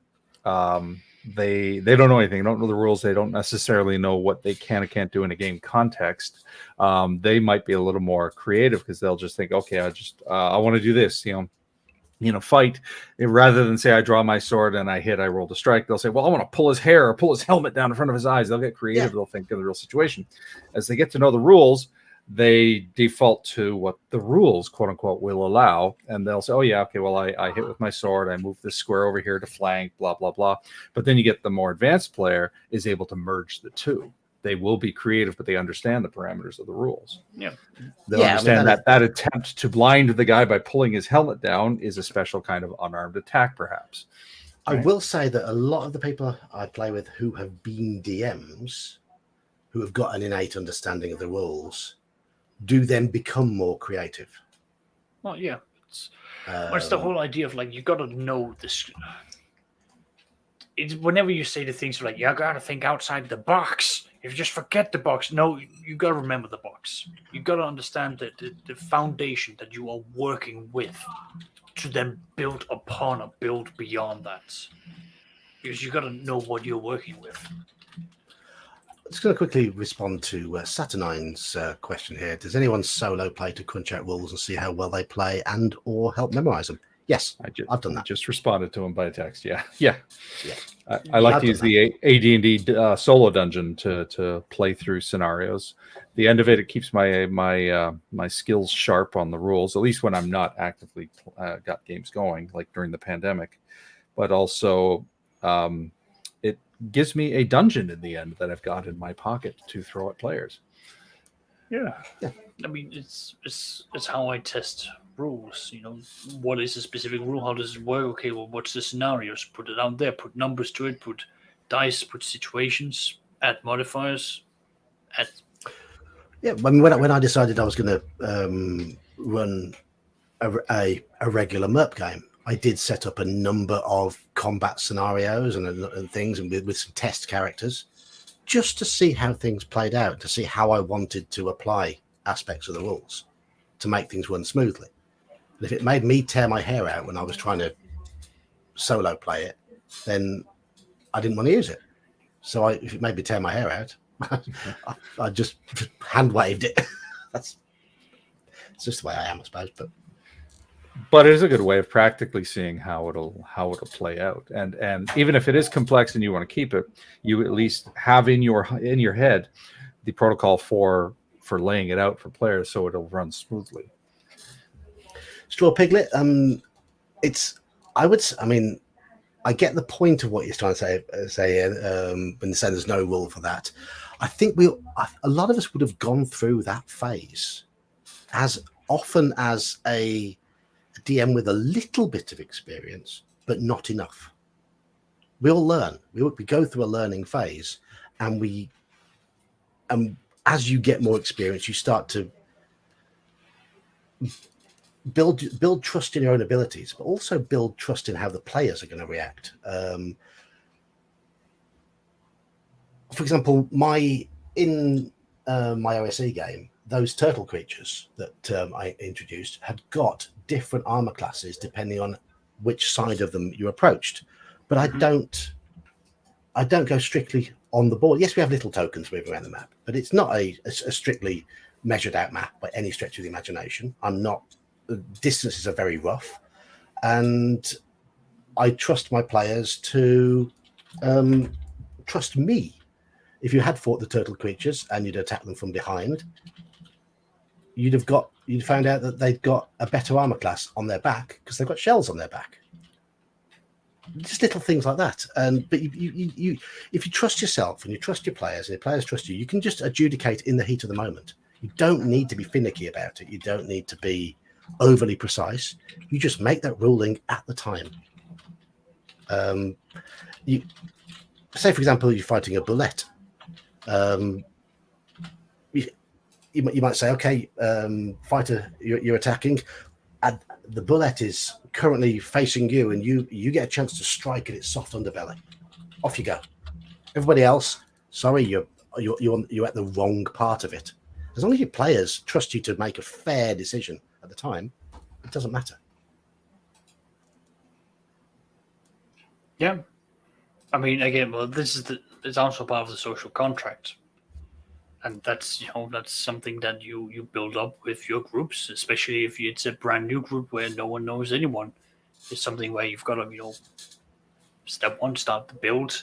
It's an unspoken rule initially, but it's often it's best addressed in session 0, where you sort of go like, well, this is what I'm like as a DM. This is what I want to do. I am going to be needing your trust in, and I will in turn trust you with this. And if there are problems, we address this. During or preferably after a game, then we can make decisions going forward. Yeah. Strawberry has brought up, yes. I think with the Sword of Sharpness, and to a slightly lesser extent the Vorpal Blade, because that was a little bit clearer. You decapitate something that nears its head, it's dead. But I think the Sword of Sharpness was certainly an incident of D&D going with its abstract hit points combat method and clashing with the Sword of Sharpness a little bit, making it somewhat more visceral than the game is designed to be. Yeah, but a lot of magical items were not created equally. Some of them were not made to be a readily found item. Like, even by maybe not every campaign needs to find a Vorpal or a Sword of Sharpness or anything of that. No, form. quite. That's just my opinion. Like some items you just don't hand out that often in a campaign, and sometimes if you've got, well, I know at least in Mage's case, he rolled everything for the treasures, and I've started to adopt that in a little bit. But yeah, the group of my AD&D game, because of random rolls, they found one of those really high-value bard harps. The one person was, "Hey, let's strum it and find out what happens." The other player who knows, like, "No, don't touch it! Don't touch it!" It's just one of those wonderful things where you just look at the play and go, "Oh, well, how do you know this? Why shouldn't he touch it? Go on, do it. You want to." Well, I've got a what you think kind of rule regarding lore, because I don't want to be chasing players and policing their knowledge. That's fair enough. I usually just turn it around and say, like, okay, you tell me why you think your character knows this. And usually it's cases like, oh, my character's a wizard. And it's like, well, that sounds fair. Let's do an intelligence roll, and we'll take it from there. And most of my players are happy with that, having that as a baseline of like justified, and then we use a roll of some form, intelligence or wisdom or something that can justify why they know something. Dungeon Minister, welcome to chat. It's called Mage is a master of procrastination, and he's the first to admit it. He's meant to be making videos, so he jumps on people's live streams. Isn't that right? Something like that. Although, yes. To be fair, in my defense, I have been a sort of a stalwart on your channel now for half a year. So, yes. It's already been that long. Christ. I know, Mage, you're a big fan of rolling for treasure. I will admit that I place everything. I will roll for the types of treasures and the general value, and then I will for example, if I roll there is armor, I will pick something off the armor table. If I roll potions, you probably get a random potion. If I roll this weapon, I'll generally pick something off the weapons table. And then I have a habit of hiding it. But people in my OSE games have chunted about not finding enough treasure. It's because it's hidden. You've got to go in there and get it. Oh, gone you. I'm a fan of rolling everything just to determine it, mainly because it's tied in with the philosophy of how I like to play. I like to play to see what happens. I have no vested interest in the outcome. I like to see what happens, and part of that is what happens when some randomly rolled super powerful treasure ends up in the player's hands, and what do they do with it? And more often than not, they sell it because it's so valuable. But to me, that's the fun of the game. I don't feel the need to curate for my players, generally speaking. I mean, there's exceptions to every rules, but that's just what I like to see done. I'll make an admission now. I will make an admission. I changed a bit some of the treasure on the fly in my last session. You missed the last session. Slap your wrist. Yeah. You missed the last session. I actually gave out a decent amount of treasure, and they earned it because they took out a white, and they were level 1 and 2 when they took out the white. Mm-hmm. And they did it by hurling. They spent lots of money on holy water and just doused the thing in it. That's and it how worked. you do it. That's exactly how it's going to work. Oh, did we lose Elf? He did say he's work. He's got to go to work. He's got to do some work for real. All right, cheers, Eli. We'll chat soon. Yeah, cheers, Eli. But I had just written on my sheet an attractive and valuable golden scepter. And one of the players was like, "Oh, I wonder if this scepter can be a mace." And when I'd written it down, I'd just written down I just thought, oh, it's going to be a scepter that's worth about 1,000 gold pieces or something like that. So it's a nice treasure. So I changed it, and it has become a mace +1 in the form of a scepter that grants the wielder 18 charisma when dealing with someone of the same race as themselves. Because I think that'd be more interesting than just 1,000 gold piece item. And I made it up on the spur of the moment. I like doing that.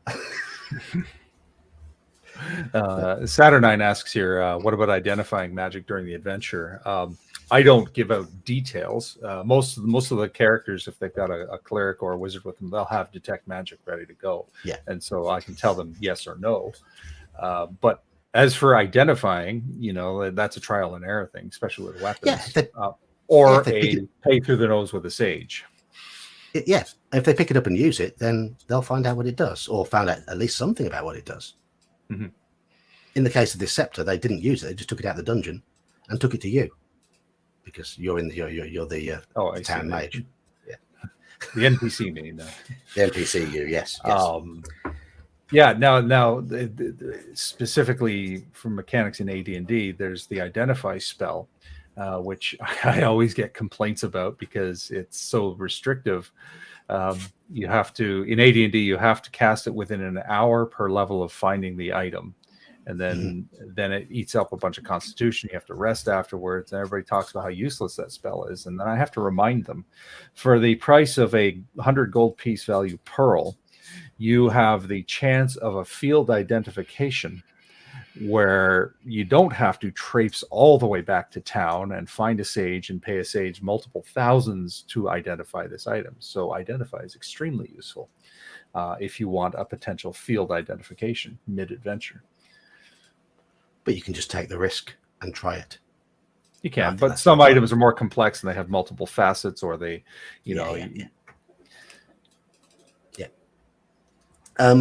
Okay, so moving on to my next one, and we have touched on this. I've got a point here saying player facing crunch versus DM facing crunch. I think I've already made my opinion on this quite clear, in that I like running games for groups that don't really know all the crunch. They just play their character. But equally, Saxius, you disagreed on that. You quite like some player crunch in there. Yeah. How are you on the Sean, on the player facing crunch versus DM facing crunch issue? I like rules to be rules. They apply generally. So having a boatload of extra rules for the DM, especially as the one who's usually DMing, no, I don't like it. I just like things to be general and easily comprehended. I don't necessarily require the players to go out of their way to learn the rules, but if they do, I want some consistency. I mean, I like OSC for its simplicity. I do also like AD&D for the fact that as a DM, I can pick and choose what I want to use. There's more crunch in there than I use. Right. But I like having that option of it being there to use should I wish to use it. And I like it being hidden from the players because is it selfish of me that I don't like my players to know all the options that are there that are available? No, but you did also make it quite clear that you've had some of your better memories from games where the players did not know it. So would it be unfair to say that you also crave to relive or re-experience that? I think that's fair enough. Yeah. I think that's, yeah. I mean, I like running games for brand new players. Who've never experienced role playing before, and it might be a bit of a control freak issue in the sense that I like to be able to control the amount of crunch and detail that's in the game. I don't like it when players nag me to add something to a game. I think, and I don't like the ways in a way that some of the expectations have changed in the hobby where. Crunch is aimed at the players, and there's almost an expectation with certainly with some of the newer systems where the crunch is in player-facing books, that the players are buying those books and then expecting to be able to use what's in those books. For supplemental stuff, yeah, I know, I agree. I don't necessarily like that, but the core system, the rules are the rules, right? Yeah, that's true. That's true. And I don't mind the players knowing them, but yeah, a different set of rules or additional rules. But as DM, I will curate for my game anyway. Yeah. Fifth Ed being the best example, I have told my players that core players handbook only. I don't, with the exception of backgrounds. If you have a background from another book that you want to run by me, I'll take a look. But everything else, core book only. No extra classes, no extra spells or races, none of that crap. And of course, 4 of the 5 players are 100% on board with that. There's the one player who keeps asking me, well, what about this? What about this? And no, core book only.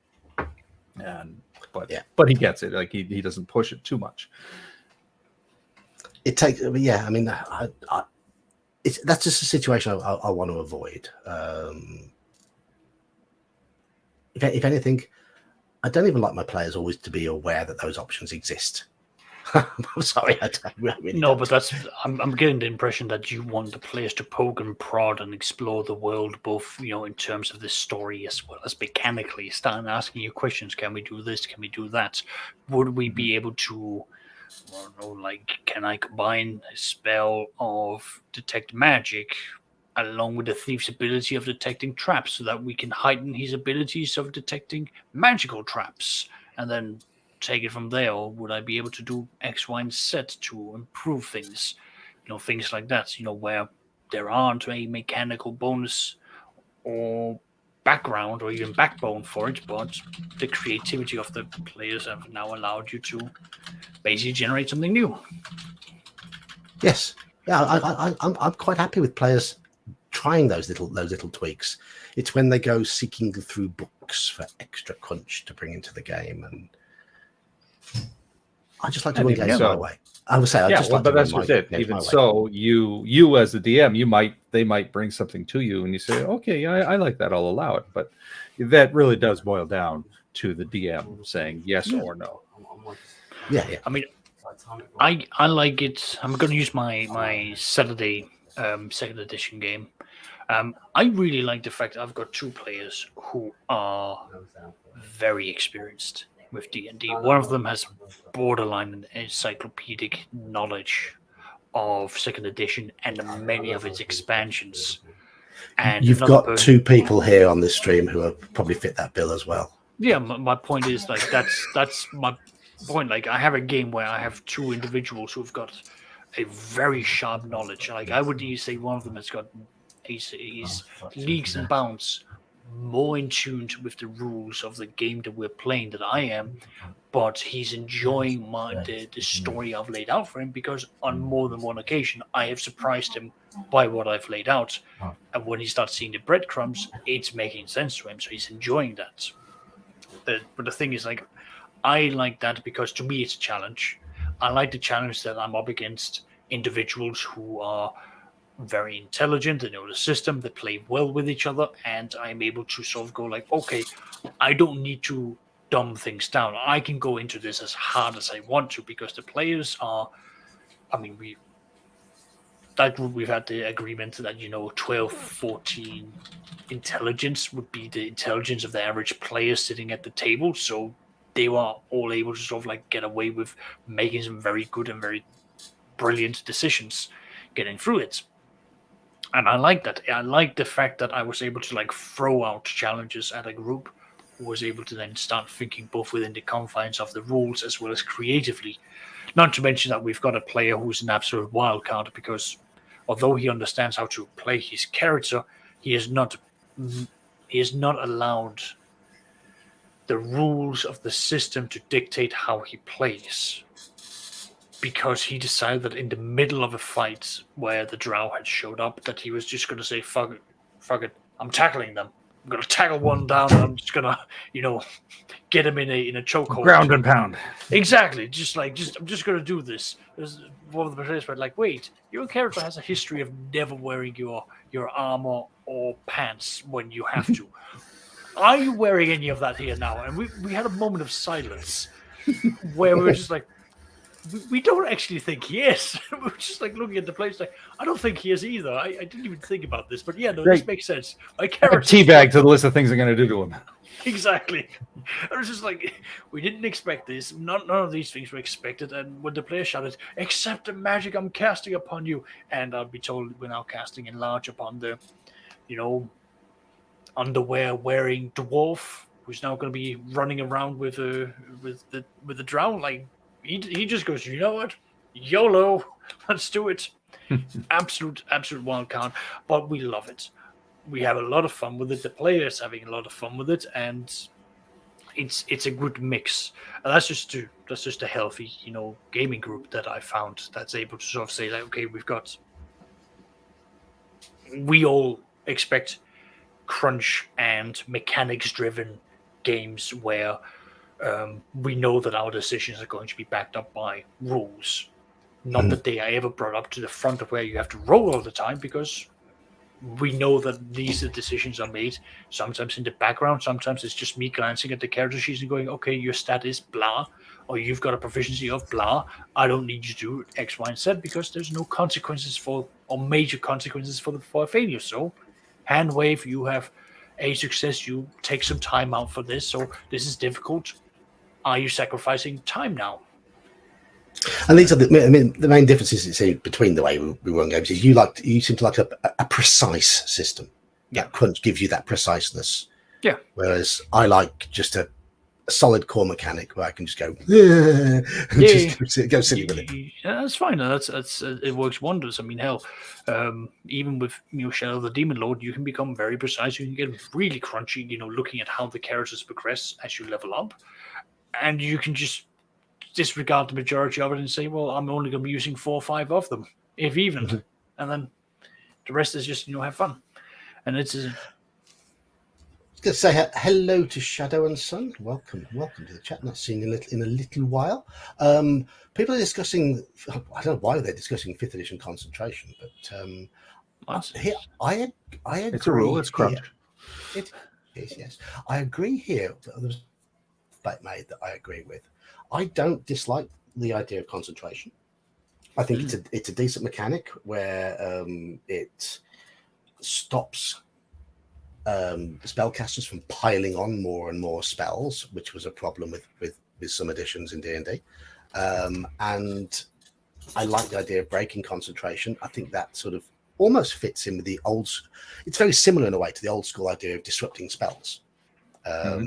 Though the spell is already cast, obviously, in this sense. But I think Elfbait's right in that there's the potency of old school spells. Also, there's more vagueness in old school spells, I think. The language is a lot more precise with most games, most spells in more recent versions of D&D than it was in older games. Though that's a very specific choice, though. Yeah. In the modern gaming, at least. It is, yes. I've never played OD&D, but OSE scratches my itch. I think OSE's just got about the right balance for me.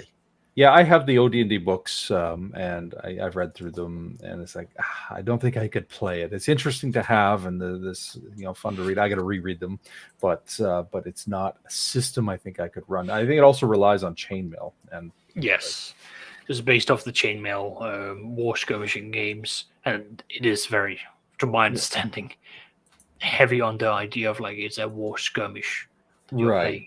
And later editions of D&D have the combat system fleshed out and baked in. You don't rely on this other supplement, which I do not have, although it's easily acquired.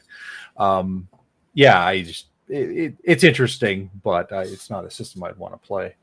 I was about to say something in terms of player facing crunch and whatnot. Something I've noticed, and I've mentioned this before in conversations, is there's a certain level of player dedication, and I think this ties in with how much crunch you're going to want in a game. As an example, my AD&D game, I've got a committed group. They're all in on the rules. They're all in on what I use. But I've also got casual players who they just can't be bothered, and so I find that I like to shift them to my OSE games. Like it's a more casual game.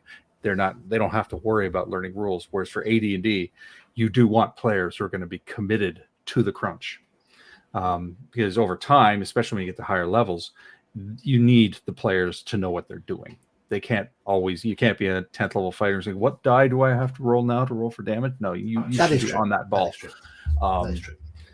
Whereas OSE is more casual game. The way I run it is kind of drop in anyway, West Marches style. So there's not a consistent group. Look at our Saturday games. They are very, very casual. Exactly. And I'll kind of now I've to the point where I'm assessing players like, how committed to the game are you? Okay, you come join our OSE game. Or where somebody else is like, they'll take notes, they'll learn the rules. They say, okay, you graduate to advanced because your commitment is there. You have passed the exam. You have passed the exam. But I love both equally for different reasons. So yes, Daniel, as Saxius, he's already replied. Thanks for replying to Daniel Saxius.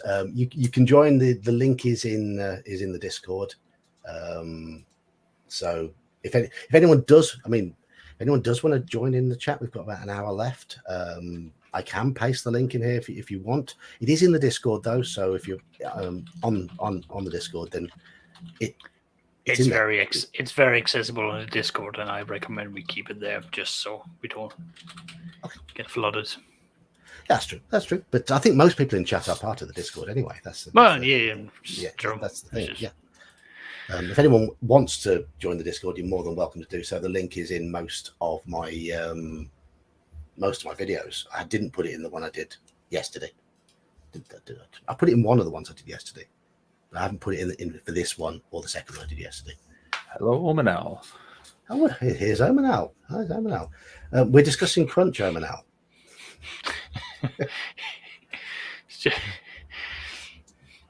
The recovering power gamer just arises. Yes, a man who in his time has liked precise crunch and used and abused it for his purposes. No, yeah. But yeah, okay, so I mean, I think we've covered more of the topics, unless you've got more topics, John. I've got one more. And that is playing online versus playing at the table. Oh, okay, yes. Yes, and we did touch on this slightly, didn't we? We did, yeah. We do have an Omanal. Here is an Omanal. Hello, Omanal. Right. Playing online versus playing at the table. If I've got good macros and character sheets set up in Roll20, I don't have any issue with running a crunchy game online. But if I haven't, I will go as rules light as possible. At the table, I try and find somewhere. At the table, very crunchy games give me a headache. I tend to go from rules light to rules medium, which is why I love running MERP through Roll20, through the character sheets that are set up on there, where you click a button and it does most of the awkward bits for you. It's great like that. What are your feelings on online versus at the table and crunch?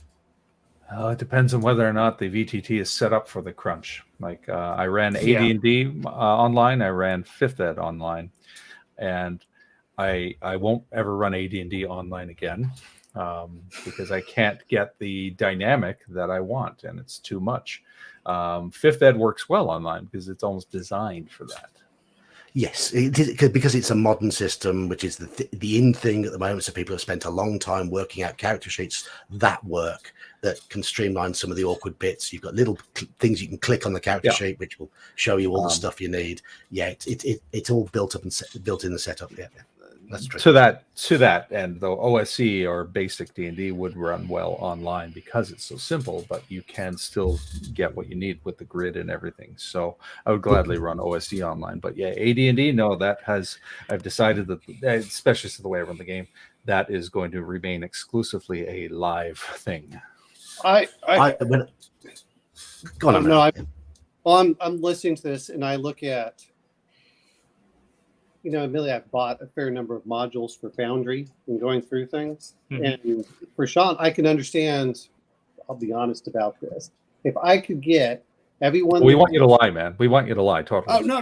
Yeah, of course. That's exactly what you have to do if you want power. No, but no, I mean, like right now, right there, I have the Warhammer Fantasy Roleplay premium stuff. It has all these charts I can put in there. I can add or subtract what's in it. It makes it very quick to get things up, to look things over.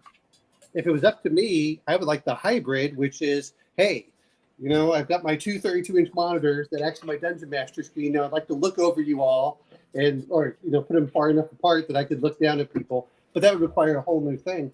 Like AD&D, I could see it being done, but people have to put in the hundreds of charts that are in there.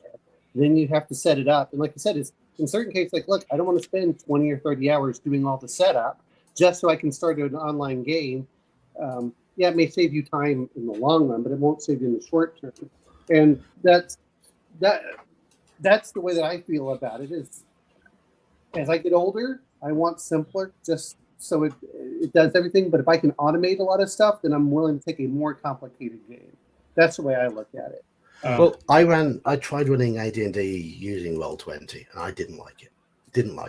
But I ran it through Discord, entirely theatre of the mind, not doing any of the sort of moving around on a board, positioning, any of that sort of stuff. And I ran it in a very, very rules light, stripped out way, and it worked beautifully. It worked really, really nicely. But some might say I wasn't running AD&D because I'd stripped out quite a lot of the bits and pieces that, for example, Sean, you like to have in an AD&D game. Right. I'm going to bring this up when it comes to online, While I like maps, I like relative positioning, not exact positioning. I don't want to have to fight with that and all the other things that come into it. I think that's the point where it feels more like a war game than it does a role-playing game. And I think that the problem that we're having, I'm going to say more modern players, players who haven't grown up with anything until they've had everything. Is, when I was a kid, and I assume you were the same, John, I didn't have enough money to buy enough miniatures to actually do a miniature game. So, of course, there's going to be theater of the mind. Now, of course, Sean has showed us that Order the Stick minis work fantastic for, giving the same feel. So I got to give you credit there, Sean, for showing that. And they're cheap. But I would rather have that because I feel that sometimes when you're doing online games for the crunch, by making it too crunchy and it feels like you're doing everything in there instead of really focusing on the actions and the players, you're turning it into a war game rather than a role-playing game. And I do want the war game element, though, at times. Like, the whole Sure. thing doesn't become a war game, but I do want it there, especially when there's a fair emphasis on fighting classes, because you want them to have the full range of their abilities and that feel. I'm a fighter. I'm a warrior. I want the element of a war game. So yeah, it's got its place. But yeah, absolutely. You don't want every minute of every session to be a war game. Certainly not. And with Foundry, let's see if I can do this in here. But when I roll it, I can make my dice look like real dice. They can sound like real dice. They sound like they're so you can get some of that same feel. I like just the fact that I can look it up. I like the fact on the Foundry they can look up the rules, that I don't have to worry about books. Here are the rules. They're being shared. They're open. I haven't played anything on Foundry, but I can see where it's there, and I like to do it as journaling when I'm just at home. Oh, it makes it really easy to journal everything. This is what the players did. This is what they encountered. I think there's a lot of automation that allows you to take off the hard work of remembering everything, that you can focus on what's important. I just don't want it where the point is that people get sucked into it and they're playing a video game rather than their character. But I think more crunch. I just wanted to mention regarding 5th Ed and Roll20. I said earlier I was running Lost Mine. I had actually downloaded the pre-made Lost Mine for Roll20. And one thing I did like, I love the convenience of it, is how they did everything up for me. Like, all the tokens were there, the dynamic lighting was all preset, the maps, and even in the notes sections, they had the whole module laid out with hyperlinks. And it's like, oh, that made it really easy. That was a good presentation. And I don't mind paying for that, especially since in some cases, like the Warhammer Fantasy Roleplay, they're dirt cheap considering the number of hours. If I have to look at it, if I have to spend more than 2 hours doing some of this stuff, I'm just better off buying the module. And it's like, all right. But I still love, there's still something about a physicality. There's still something there. But I think that sometimes, especially like you said with Merc, okay, you rolled a hit. Now it can be rolled in the background of what the criticals are. It automatically looks up the tables. The players can open up the sheet and look what's on there instead of either having everything in there or trying to flip through books if they're trying to figure out what to do. I think that there's an advantage to both. I would probably prefer a hybrid model, which is, if you have a laptop, you can use the journaling aspect, but then you're still looking at the players. You're just not all sucked into the screen. Sorry, Oscar, you're. Yeah, I'm still here. Just quiet as you're speaking on. I was just thinking, because have you run a lot online or not? Yeah, Okay. I almost run exclusively online these days. I've only got one real life group that plays around the table. So what's your feeling on this? The thing is, like, when it comes to online games, how much work are you willing to put into it? That's my first question, really. If you have, like, let's use Foundry or Roll20, if you're willing to put down money to buy someone else who's done all that work for you, and let's take a game like Warhammer Fantasy. It's a rather complex game. It's got a lot of things that's built into it. You can buy bundles where all this is pre-worked in for you. That saves you time. So if you're willing to do that for an online game, that will speed it up and it will be very smooth. I would say it's the real life games you have. It's the environment, the ambience that often is a key factor that makes it. That gives it the edge, but otherwise, like, I find that you can almost do it as good as being around the table. And when you're around the table, if you're then willing to then get the PDF and then print out the specific pages, have those available for you, again, how much work are you willing to do with a crunch-heavy game? If you as a DM know your style and you know which rules you need to look up the most, having those prepared, well, there you go. Like, to me, it's a no-brainer. It's a question of organization at the end of the day. And for the online ones, I just find that with that, I can just do more. Like, I can make a macro so that everyone, clicks one button on the page, and then bam, your character sheet is now, roll for the initiative. They're all up there. I just move that over on the side. Everyone can do whatever they want. It's right there in front of them. It has possibilities and conveniences that will allow you to do things that many people would find daunting doing in a real life game. That's my perspective of it. Is that it's a tool, but like any tool, you have to learn how to use it competently. And if it isn't something for you, then if it's not something you're willing to invest into, then I would recommend that you stick to what you are the strongest at. And I'm not trying to go on.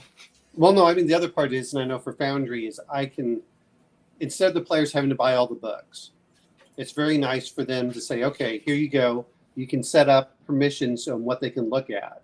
So it's like, oh, you can look at these sections of said book. And I bought 4 of them for Warhammer Fantasy. They're at the same or lower price than, what gets me is they're at the same or lower price than the PDFs.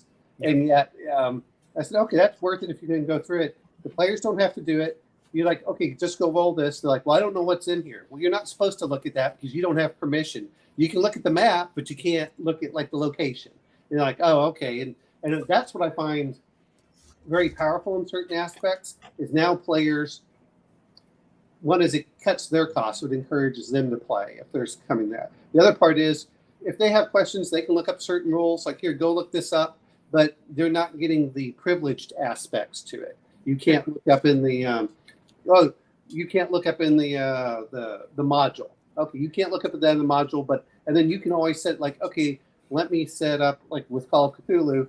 Here's the picture, and I know that John does this in the Discord. Let me put up the little map or whatever, or the handwriting. That makes a big difference, I think, in certain ways. But I think that it does.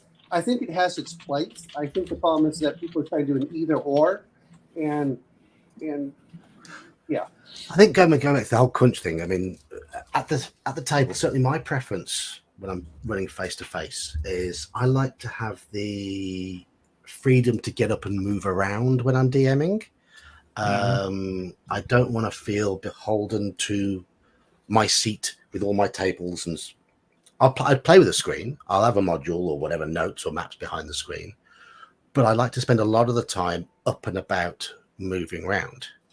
So, and that's why I tend to like rules light or a system I can make up on the fly, because I am the sort of DM that in a game of Call of Cthulhu, rather than just read something out, I will get up and stand behind a player and whisper something in the player's ear and whisper again, and they say, oh, yes, can you make me a sanity check, please? And then I get them to roll the dice there and then, and then I might go and sit down, and that's the sort of thing I like to be able to. I like to have that freedom to do that, and I think with a more crunchy game, I'd have less freedom. But you like the interaction, like the it's like interactive theater, I think it's called. But basically, you're immersing them into the experience of like you, the keeper, standing up, walking over towards them. I've done it as well. I love it. It's a great terror effect. The players. I've had some really sort of go, oh no, like shrinking away from me. It's like that's great. They know that they should fear. They haven't said that. Well, I mean, one of my favourite scenes. I stayed sat in my chair the whole time. I just stared at the player while giving a monologue, and didn't blink. And didn't look away from his eyes, and just stared him in the eyes constantly for about 5 minutes while giving this monologue. And he was at the end of it. He messaged me the next day to say how much it had creeped him out. It was meant to. It was meant to. Well, the other part is like Saxus has mentioned. You can have like Foundry has 50. You can have 50 macros ready to go. You don't have to look at the rolling, and this is where like Sean's talking about. If you're playing AD&D, Where's my reaction roll? Okay, here's a reaction roll. Okay, here's this. Here's this one. Here's that one. You can automate a lot of stuff from that aspect. You don't have to look at the tables. You can put in some multiple books. I think that has a real advantage from that aspect. Is it's great for those who are crunched without having to literally have a binder where you open and close and open and close. You know what is I do both. I'll bring this up as a player aspect.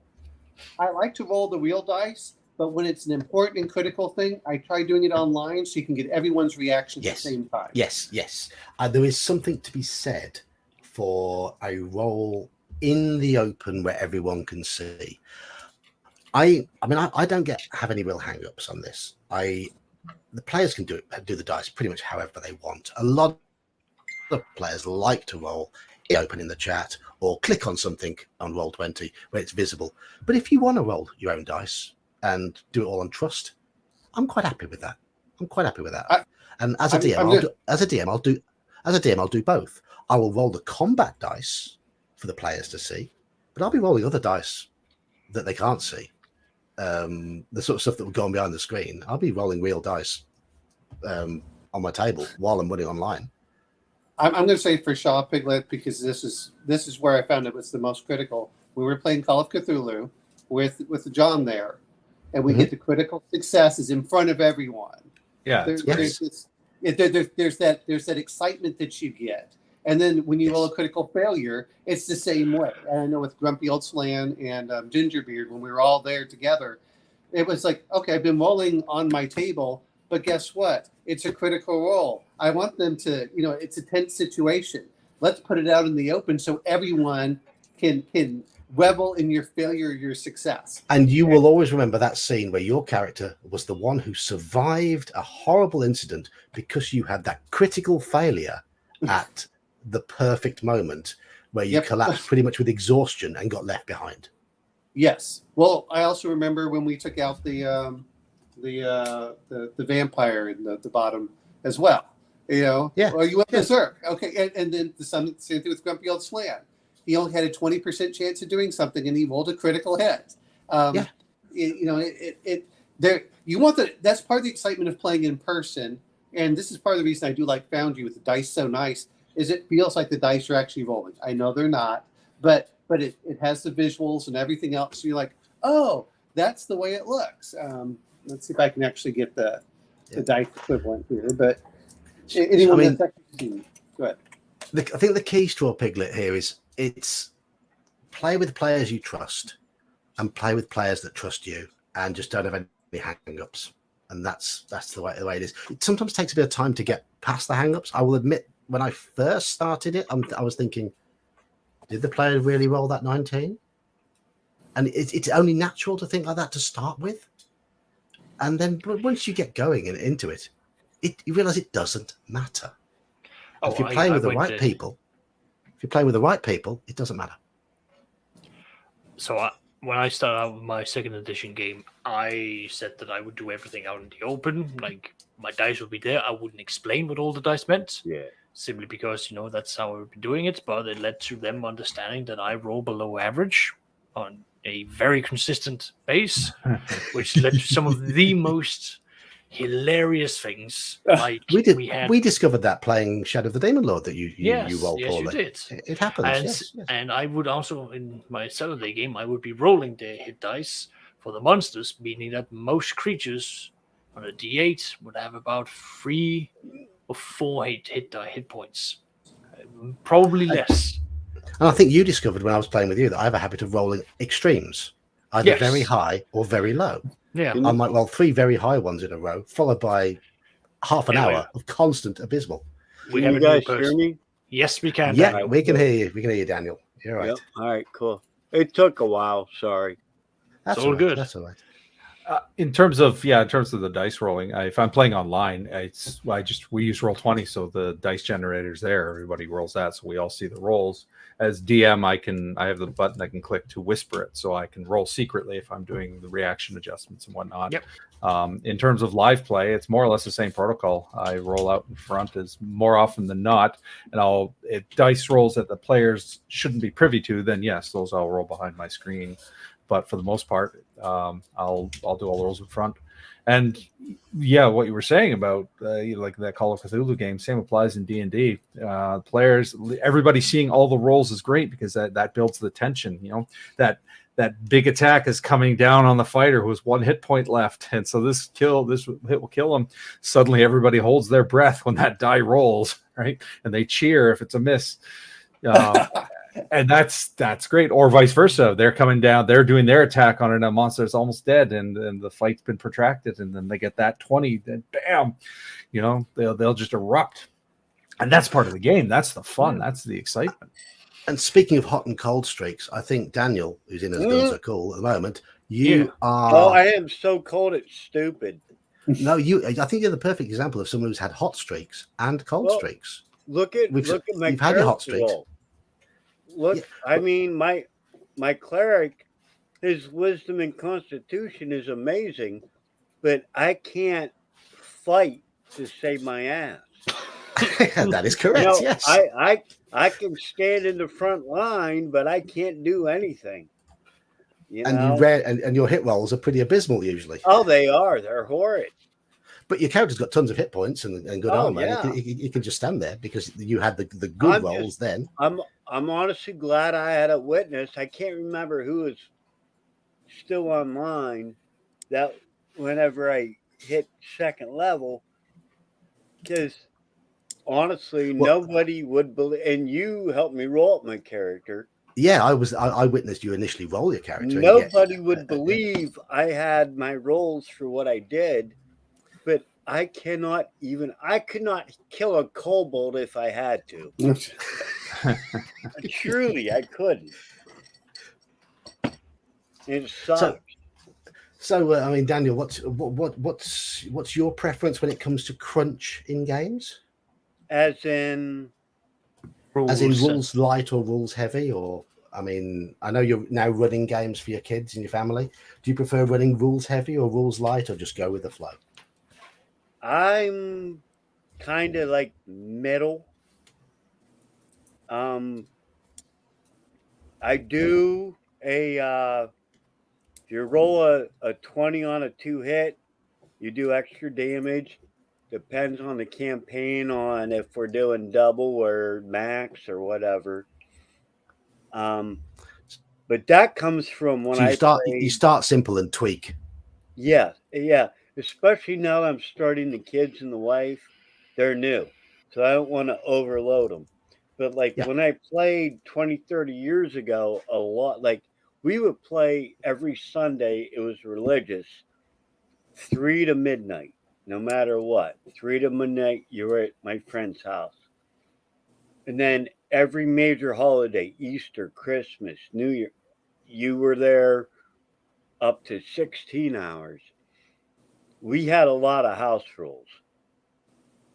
But right now, it's like a 20 is double.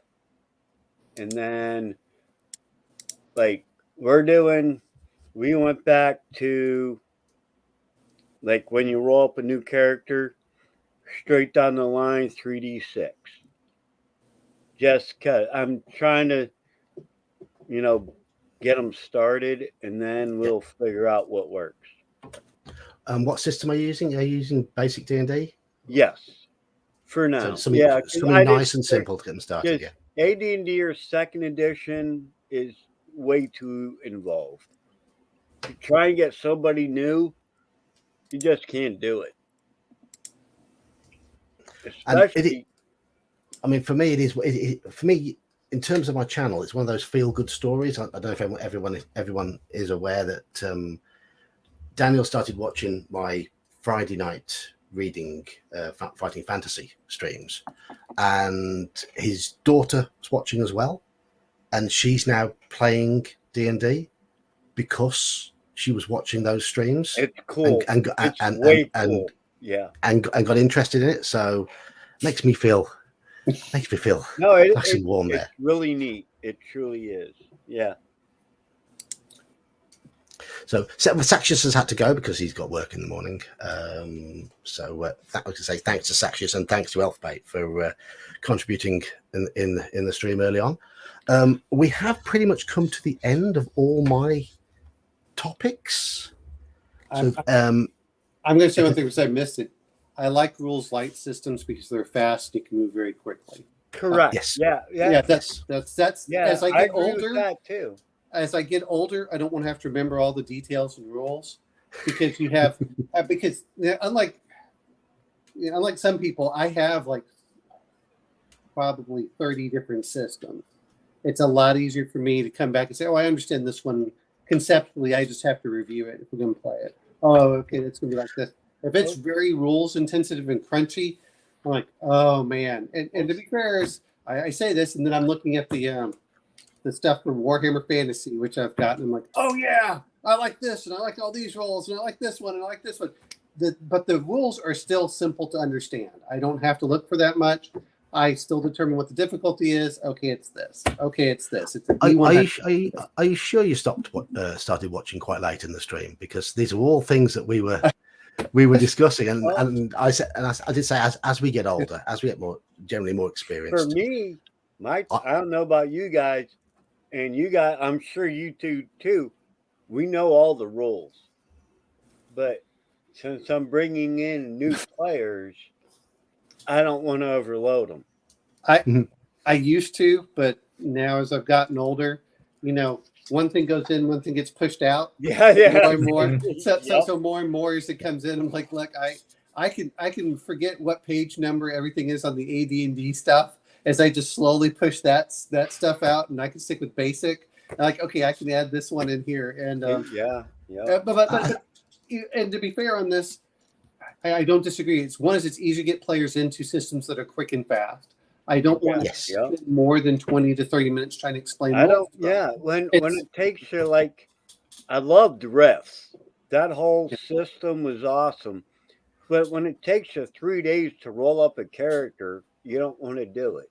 Oh, and this is the other part I'm getting into, which is character creation needs to be fun, in my opinion, for when you're doing fun. Yeah. And lethality determines on how much I want to invest in time. If I'm playing an alien game, to be fair, it takes about 5-10 minutes. To play a basic game where you die at 0 hit points, 5-10 minutes. Gandaldorf, I ain't spending more than 2 minutes on a character in his game because I know I'm going to die. Flat out. The other part is having the easy character sheet. If you know you're going to die, it's very quick to do. Exactly. Yeah. If it can go on a note card, you're fine. And then if you can put your equipment on something else, you're good. And I think that's. I don't mind dying because it's fun in a certain kind of way. You're like, cool, I got to try out this character. That was neat. Now I can come up with another one. Yeah. That's something we haven't really touched on. I think a high lethality game certainly benefits from being rules light. Certainly in terms of character creation. Yeah, if you guys spend an hour creating a character, then you don't want a high lethality game. No, quite. Come in with several pre-made characters. Don't just come in with one and expect to make one on the fly, at least. I mean, it's not a huge deal in basic. You just roll up. As long as you have equipment, which usually doesn't take that long, boom, you're done. And actually, this is one of the reasons I like character creators, which is one of the nice things, for the Warhammer Fantasy, it takes me 5 to 10 minutes to create a character where it would take me a lot longer to do it by hand. I think it would take me even longer if I was going to do, like you said, with a Rifts character, plus getting all the bonuses, plus getting everything correct. Yeah. When you start doing when you start adding bonuses and skills, and then this skill gives you this bonus, but this skill gives you that bonus, and then this one comes with this type of martial arts, and this one comes with this one. I'm going, okay, I'm out in many cases. A perfect example is GURPS. GURPS is not a hard system, but it takes forever to make a character and get all the points correct. And then you die in 10 minutes. It's the wrong type of crunchy at the wrong place. Yeah. That's the other part is another one is Rune Quest, which people talk about how it's great. But again, lethality is so high. Call of Cthulhu, while lethality can be high, you die usually because you did something stupid. Correct. Yes. Yeah. So that's the difference. Is you're okay doing a lot of crunch at the beginning. You know your character is going to be doomed, but it's usually going to be like 3 or 4 later, or it's going to be at the end of the session. One thing about creating a Call of Cthulhu character, though the sheet may look initially complex, it's actually a very quick process to create a character. Very quick process. So you can get away, but it's a different pace of game. As you say, you've got to play it with a different mindset, and as you say, almost all deaths in Call of Cthulhu are because you've done something daft. Whether it's easy to do it, I'm going to say it's a game where it is very easy to do something daft, and often it's not obvious what the right thing is. You've got to be you've got to be quite clever and analytical to stay alive. But it's a game that expects that. Well, the game also encourages running. That's the Yes, other it does. part. Yes. It's look, if you're getting into a firefight, you would do what most normal civilian people would do. You would run and hide. You're not going to stand and try trading. Cover concealment and leave. Yep, that's what you do. And I think that's where, like, I know that Sean was talking about this with his games when they had the 5e mentality of we'll fight everything. Well, after so many TPKs, you kind of learn. Yeah. We run from dogs. Yep. For Christ's sakes, I have a tough ass dwarf that runs from dogs. So yeah. Yeah. I mean, the first two deaths in our OSE game were to a couple of goblins. Yeah. I'm going to bring something up. When we talk complexity, a lot of it is, and I know that we all talk about first level, which has a low complexity. Once if you're going to create pre-made characters that are 7th level, the complexity drastically increases. So if you're trying to do a pre-made module, like if you're going to do against the giants, you're trying to do that, you're going to have your complexity will go way up. Oh yeah. And so, what's easy to get someone in initially in the game can be a lot harder to bring someone that's experienced. It's one thing to say, hey, look, I've been playing D&D for 5 or 10 years. Okay, you know what the spells are. Can you create your character? It takes a long time. But, if you're going to play a module, it's like, okay, maybe this will take us 2 or 3 sessions. Well, you're going to be spending more hours trying to create your character at 9th level than you are actually trying to play. Exactly. Yeah, you will. Especially if you're doing like a magic user or a thief. Where you have to, like a thief, for instance, you get to pick and choose where you put your ability scores. For second edition, yeah. Yeah, and magic user, depending on your DM, you pick and choose your spells or, your magic items, your clothing, your correct. It really adds up. Unless you do a flat out fighter, it's a pain in the ass. Well, even a fighter still has to pick equipment and magic items at 9th level. If you do 2nd edition or 3rd or 3.5, then you're doing specializations and all the other happy crap. So what's easy at the beginning can really complicate it later on for the players aspect and for the DMs. And that's again, like I said, one of the reasons I liked Conan was I picked it up intuitively very quickly. I said, okay, it makes sense. Now, there are lots of charts. Warhammer Fantasy, Call of Cthulhu, they're not too hard to understand from a player standpoint, but there are tons of charts, which is where the automation comes in for some of these things. And it's like, but a lot of times you can also cut down on what you include.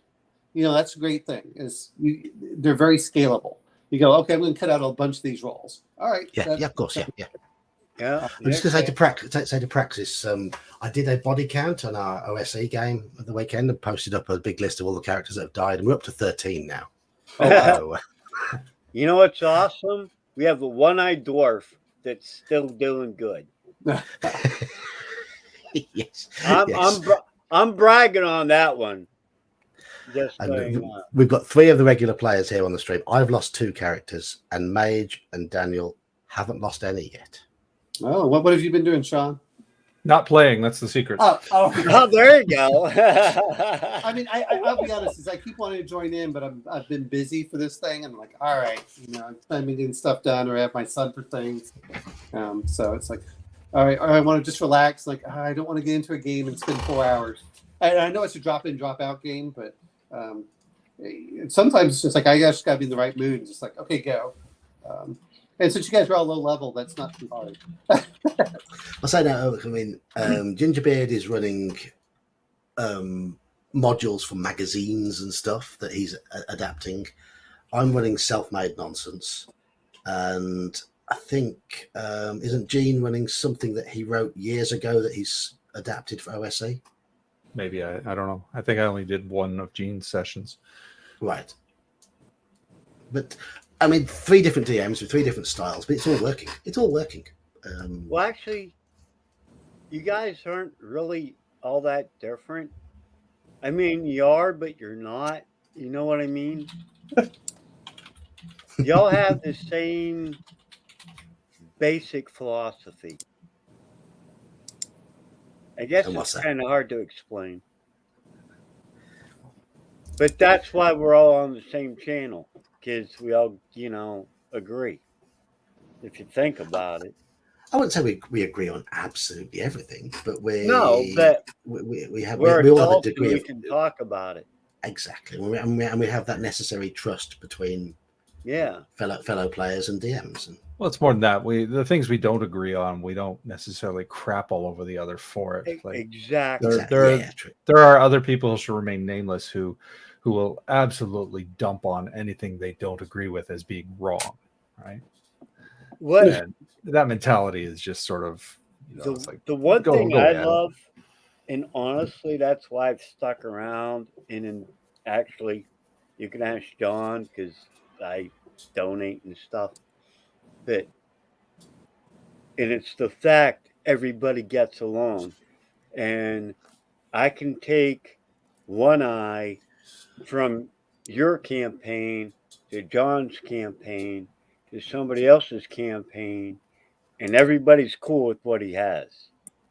Yeah. And like the one time I said, what about the chest? I had that chest of supplies, and I forget who was running, said, well, no, that's with the other group.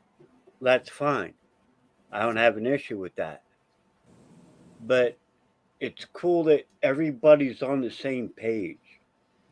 And I guess that's my point. I don't know. Maybe I rambled a little bit there. I don't know. I've been up since I've been up since 1 a.m., which makes it like 9 p.m. your time.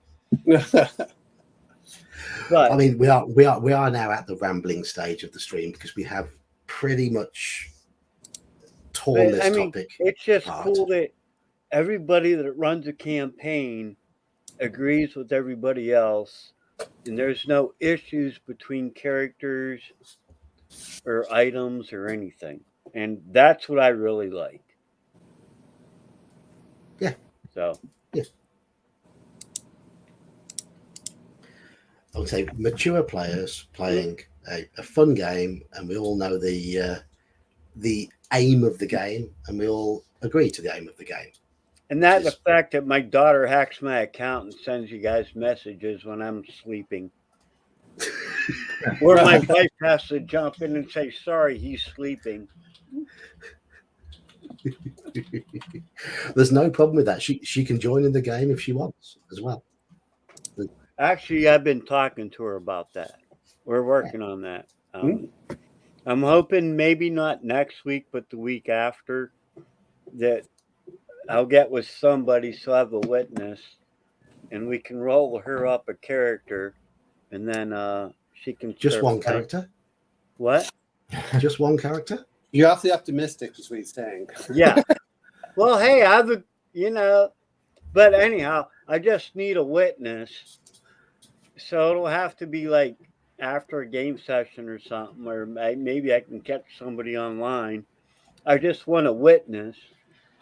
And then her and I, and she would only do every other weekend because I have split custody. But we've been talking about it, so it'd be kind of cool. Well, she's welcome to join in whenever. As are you, Omanel, if you decide that you want to drop in, ditch work for a Saturday, just drop in. I don't work on Saturday. That's my whole thing. So there's no really good excuse. No. Other than you don't work and maybe you have other things you want to do. Yeah, usually it's sleep, or I could get caught up like, oh man, I need to. No, it's Hey, I got you beat. I go to work on Saturday, but I don't work. I just get paid for, watching YouTube and playing Walking Dead. That's a nice job. Where can I get that job? You don't want it. I clean shitters and I take home $10 an hour. Oh man. Yeah. That wasn't in the job description. You just described watching YouTube and playing Walking Dead. Why do you think that's what I do? Well, that's why, because I don't make crap and I ain't doing anything. They pay me by the hour, not by the crapper. Oh. Cheers, Squirrel. Yeah. So I go to work, I get the men's done, and then I watch YouTube and play my Walking Dead game. Well, I mean, alternate Saturdays, I'm in the shop, aren't I, with the microphone set up on my shop computer, and you can hear ding dong going on every now and again. As customers come in the shop. Yeah. We can hear you dealing with customers too half the time because you never mute your mic before leaving. He does have that hottie that comes in. Yes. Yeah. And I am going to spend time with making sure she gets what she wants from the shop. Darn right. Fine, but next time you put it on camera before you go away to deal with her. Yeah. I want to see what she looks like, man. Sorry. My wife might not appreciate it, but we will. And I played in one game on my phone from holiday on a terrible connection as well, didn't I? Anyway, we are coming towards the end of this stream, so if there's anything, is it Mages that's doing the Fiendfolio one? Sorry, no, it's Elfbait. Elfbait. Okay. So I hate bothering you, Sean. When's your next, video? Recap? Yeah. Soon. Probably Friday. I recorded 4 as a batch because I'm 10 behind now. Okay. I'm going to see recap. So I recorded 4 as a batch. I have done the photograph tableaus for 2 of them. One is fully edited except for the puppetry, which I have to film and insert. That's why Friday. It'll go up Friday. And the other one I have to start cobbling together. And then the other 2 I have to start working on the tableaus. So I'm trying a new thing where I'm getting a batch done at once and then I'll release them. So coming Friday, probably for OSE session 16. Oh, see, those are my highlights. Whenever it's like, oh, look, Major's Musings bought out another video. Oh no, I love them. They're awesome. Yeah. I really do. I'm hoping to catch up. Like I said, I want to get a bunch done at once because I'm 10 behind at this point. It's like, okay, that's gone a little far. At least Night Below is on hiatus, so there's going to be no more of those for a couple of months. But the OSE ones, if I can get out, if I can record several at once and then blitz them, then I'll catch those up too. More onion buns. No. More onion buns. Well, you'll minor spoiler. You'll be happy to know he's still alive. The player has nearly lost him a couple times and has gotten paranoid, and so he tends to run away from trouble the first sign of danger. I think Onion Buns is everyone's favorite character. It's partly the name. I mean, Onion Buns is just such a magnificent name for a character. I'm just start calling my wife that. And then Onion Buns. Yeah.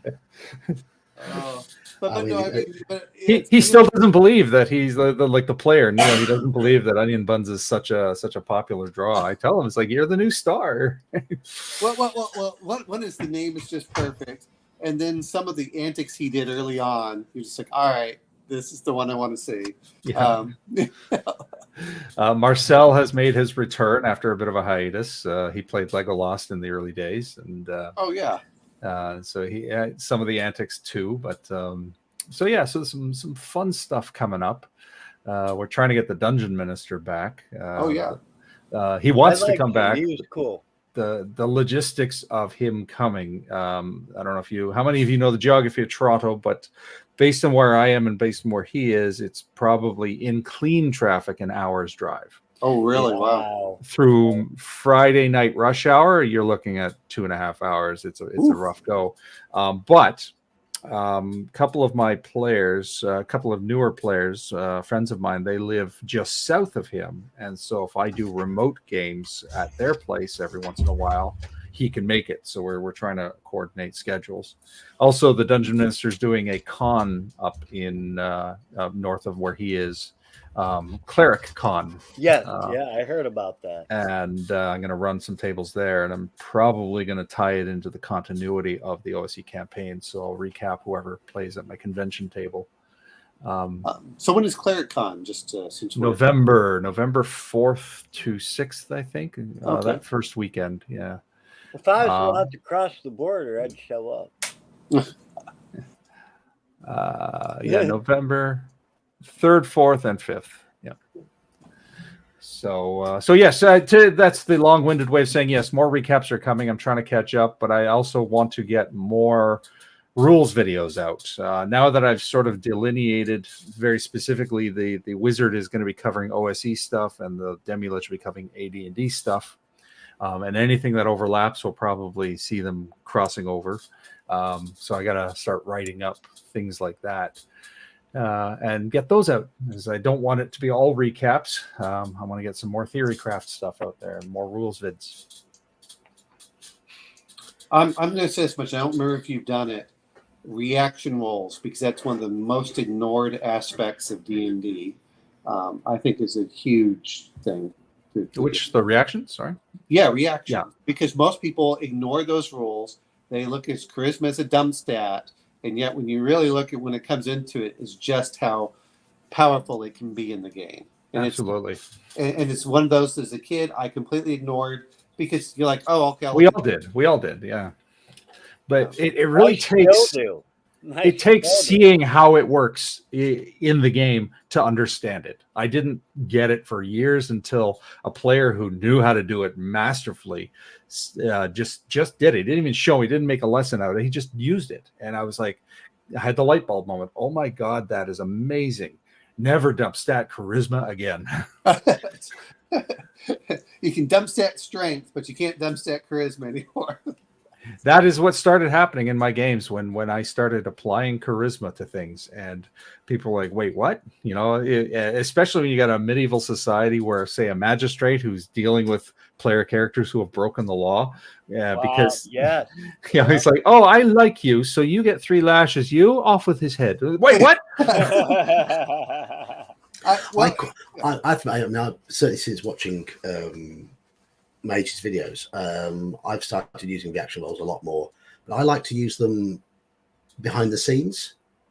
Just to, I often, if I'm running OSE, I don't often tell the players I'm rolling a reaction roll. Oh yeah, absolutely. Yeah, you just read it and play. Yes, I'll do a reaction roll in front of the table if it's things like they're hiring a retainer. It's like, all right, well, I'll sometimes, it's okay. Oh, look, you got a double 1 there. They now hate you. They spit in your face and walk away. Yeah. But yeah, if you're dealing with the big bad or NPC villains and it's a hostile reaction. Yeah, but he's going to smile in your face and pretend to be good. And they don't necessarily know that he's now plotting to kill them. It doesn't have to be an immediate reaction. You're just indicating what is happening. I'm trying to think of other rule sets, because I know you focused on alignment and some other things, and going, yeah, I understand that, but man, it's the little rules that make a huge difference if you add them in there. And then that reaction was one of those that. Yeah, I want to do a proper video outlining reaction for the systems, the 3 main systems that I like. I mean, obviously OSE, AD&D, but I also want to talk, even though I don't play Second Ed anymore. I think Second Ed's reaction table is the best of them. Really? Yeah, and I've even ported it into my 5th Ed game, and it really just blows 5th Ed open when you start using that reaction table. And so I want to talk about that and how I've ported it into 5th. So I have a video planned on that topic. I just haven't written it up or filmed it yet. Okay. It exists in my head. Well, I like 2E's use of 2D10 on a lot of those sort of tables. Yeah, the 2D10 table is great because it's so comprehensive. It's based on how the players are acting, based on the role, based on charisma, there's all those factors, and then there's a little guide on what each reaction means, and there's various things of way to play, how to play indifference, how to play hatred, how to play threatening. Threatening or hostile doesn't have to mean an immediate. They draw their sword and attack. There can be any number of ways they insult you. They'll just get back at you in 3 weeks. So I'm gonna bring up a couple other ones in there, Sean. One is flying, and they're in A, B, C, D, and E, because that was something a lot of people ignore, the mobility. And then I think the final one, which I just had, I just forgot. So I was like, all right, I was focused. Oh, pummeling, the hand to hand. Yeah, I don't use by the book AD&D public. That's so complicated, it's stupid. Yeah. I actually use pummeling. I ported it into all my systems. The pummeling from Second Ed Combat and Tactics, the player's option book. That one they did pummeling and unarmed really well, and it ports over to first edition beautifully. So, yeah, flying is good too. Players love it when a dragon comes and strafes them, and they clear it out of the way, and then I've got it described as the dragon has to fly, and you watch as it slowly turns, like, quick, shoot it while it's turning around, and as opposed to it doesn't about face in the air, which I imagine a lot of DMs will do. Oh, it makes a big difference, especially when you start looking at beholders and how fast they accelerate, how fast they decelerate. Yeah. Do I want the Pegasus, which has a B, versus something that has a C, versus I those are rules I think that I tend to glance at it and then just make it up rather than use the exact rules that are in the book. If something's got a bad maneuverability class, I will just say it's going to take time to turn. I won't do the angles from the book. And unless I have a rules lawyer in the group, we never had to worry about it. But every once in a while, you get that butthead that wants to start quoting everything. You're like, fine, open up the book, and now we got to do it this way. I'm ambivalent with the rules lawyers. I hate when rules lawyers are disruptive, but I love having a rules lawyer there when I need the rules checked myself. When they know the spell description or your damage, that's fine. But when they start setting, like we're just talking about, flight speed and maneuverability or whatever, then you're like, dude, you're killing the game. I'll tell you a situation where I wasn't quite that guy, but I was in that situation of being the player that wanted to dictate the rules because we had a DM who had flying creatures against us, and he wasn't using that maneuverability rules, and it was killing us. It was destroying us. Oh, yeah. See, I agree. And it would have been, and he couldn't figure out why we were getting so butchered. And it's like, after the fact, I had to tell him, it's like, because you didn't use the rules correctly. You had creatures, you basically gave these creatures superpowers, whereas you're having a dragon turn on 10 feet. Yeah, or ignoring their speed just to get them into combat. And or the big one, flying creatures, if they're reduced to half their hit points, have to land. That is massive, especially if you're fighting tactically. You know you've got to do enough damage to get them grounded. And he completely ignored that. I'm going to say this much. I don't mind rules lawyers when they're acting as someone that can inform me and stuff like, hey, can you look up this rule while I'm doing that? Exactly. I agree with that. That's the point. The problem I don't like, and I was this way, is when the rules lawyers try and use the rules to get an advantage versus just allowing the flow of the game to go through. Right. Yeah. I think the problem there is that your typical rules lawyer will commonly ignore the rules when it suits them to and quote the rules when it benefits them. Yes. Right. Yeah. Right. Instead, I like the I want to call it the assistant DM, which is, I need you to look up what these rules are over here. Can you they're fine. They're fine. Those are fine by me. Perfect. I don't mind. Like you said, the assistant DM, it's like, hey, dude, I'm not sure about this. Can you check it for me? They help you out. And then as a group, you'd come up with, hey, how do you guys want to work this? And then as a group, everybody agrees this is a fair ruling. And then you go with that. And I'm going to bring it back to our topic before we end, where John has to leave. This comes back to the easier the rules, the less likely you are to have a rules lawyer. Correct. Yeah. Yeah, exactly. Yep. Before you And sign off, I just quickly want to answer Shadow's comment here. He says, honestly, I rarely use reaction rolls. I can usually do the math in my head and figure it out myself rather than considering the factors. And a lot of DMs do. And the reason I endorse the reaction rolls is because it takes the responsibility away from you, and it'll take the game in interesting directions that you might not necessarily have come up with. And that's part of the fun as a DM too. You can be surprised, and you can have the challenge of, oh crap, how do I justify that reaction roll? And that can be immensely fun as well. So it takes the games into unexpected directions, and that's one of the big pros of using it. Right. Anyway, we are coming towards we are at the end of stream time, because we have passed pumpkin hour. I have got a StreamYard work to do, and I've got a StreamYard subscription again, so I haven't got to worry too much about the time in terms of streaming my free streaming hours now. But I haven't got work tomorrow, but I've got my boss's funeral first thing in the morning. Oh man! And I'm doing a reading there, so I need to be on my game. Yes, I'm getting up in front of everybody at the crematorium, and it's being live streamed and everything. I'm doing the reading, so yeah, I've got to be alert. I got to go finish digging my dog's grave. Ooh. Once we get Oh, that's not good. But no, I'm just gonna say tomorrow, John. Cheers, thank you. Not easy, but good luck. I'm just going to say as well before I go though, thanks everyone for coming on the stream. Check out Elfbait's channel. Elfbait was with us earlier, and of course, as always, check out Mage's channel. Elfbait, Mage's Musings channels on YouTube, well worth following.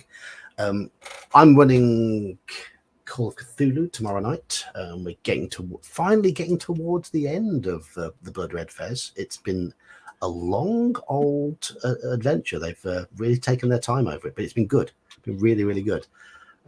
So I think probably 2 more sessions left on that. This is building towards a finale.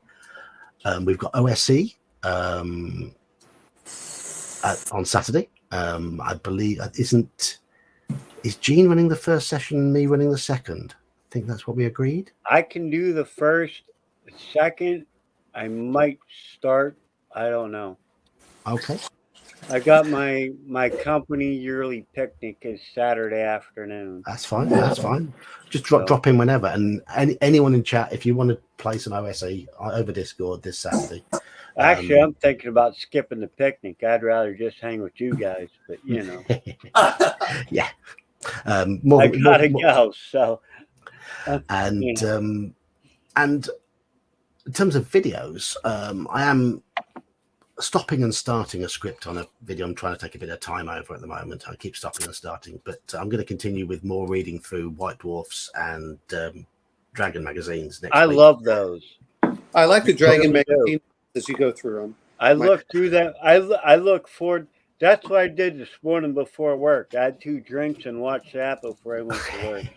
But I am also I'm quite happy with the feedback I've had from me reading a bit of Lovecraft. I was a bit of fear and trepidation about doing that one. I don't know how many of you have listened to that, but my colleague at work listened to it, and she's not into gaming at all.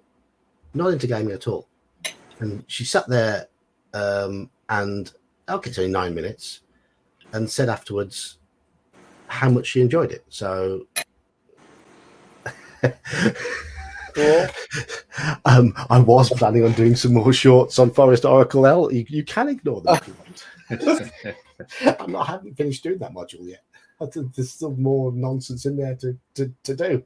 But no, I can honestly say I'm being a bit greedy.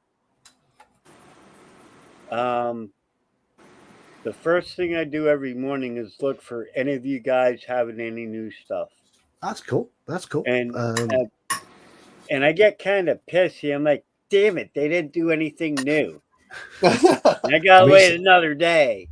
I got, recently, I've only had time on Tuesdays to make Well, videos. and stuff, I so- understand. Everybody has a life, and I wish I had enough talent and time to do what you guys do. I just don't. It doesn't require talent; it just requires time.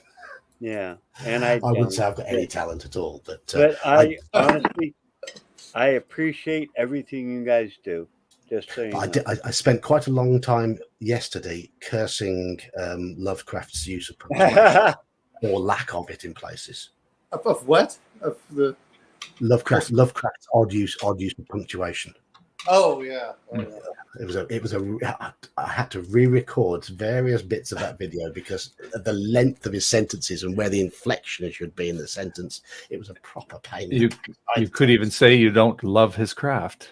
Oh, funny. That was good. Yep. But no, I love his. The bad pun. No. I love his stories. I don't so much love his writing style in places, but yeah, I think his stories are great. But it was nice. It was nice today to talk to my colleague and to see that she had watched it and gave me good feedback on it. So it's given me the impetus to do some more. I know they're not going to be. They're very niche. They're not mass appeal videos. They're very niche, but they're the sort of things that will just trickle on from time to over time. So wait a minute, John. Aren't all of your videos niche? I mean, not so much. Not so much. I love them just because, like, I wake up, like today I woke up at 1 a.m. and I had 4 hours to wait until my wife woke up. It gives me something to do. That's true. Anyway, I have got to go. I have got to go. Guys. I have got to go because I've got to be up early. I've got to make myself presentable in the morning. So, cheers all. Thanks Good night, everyone. everyone. Night.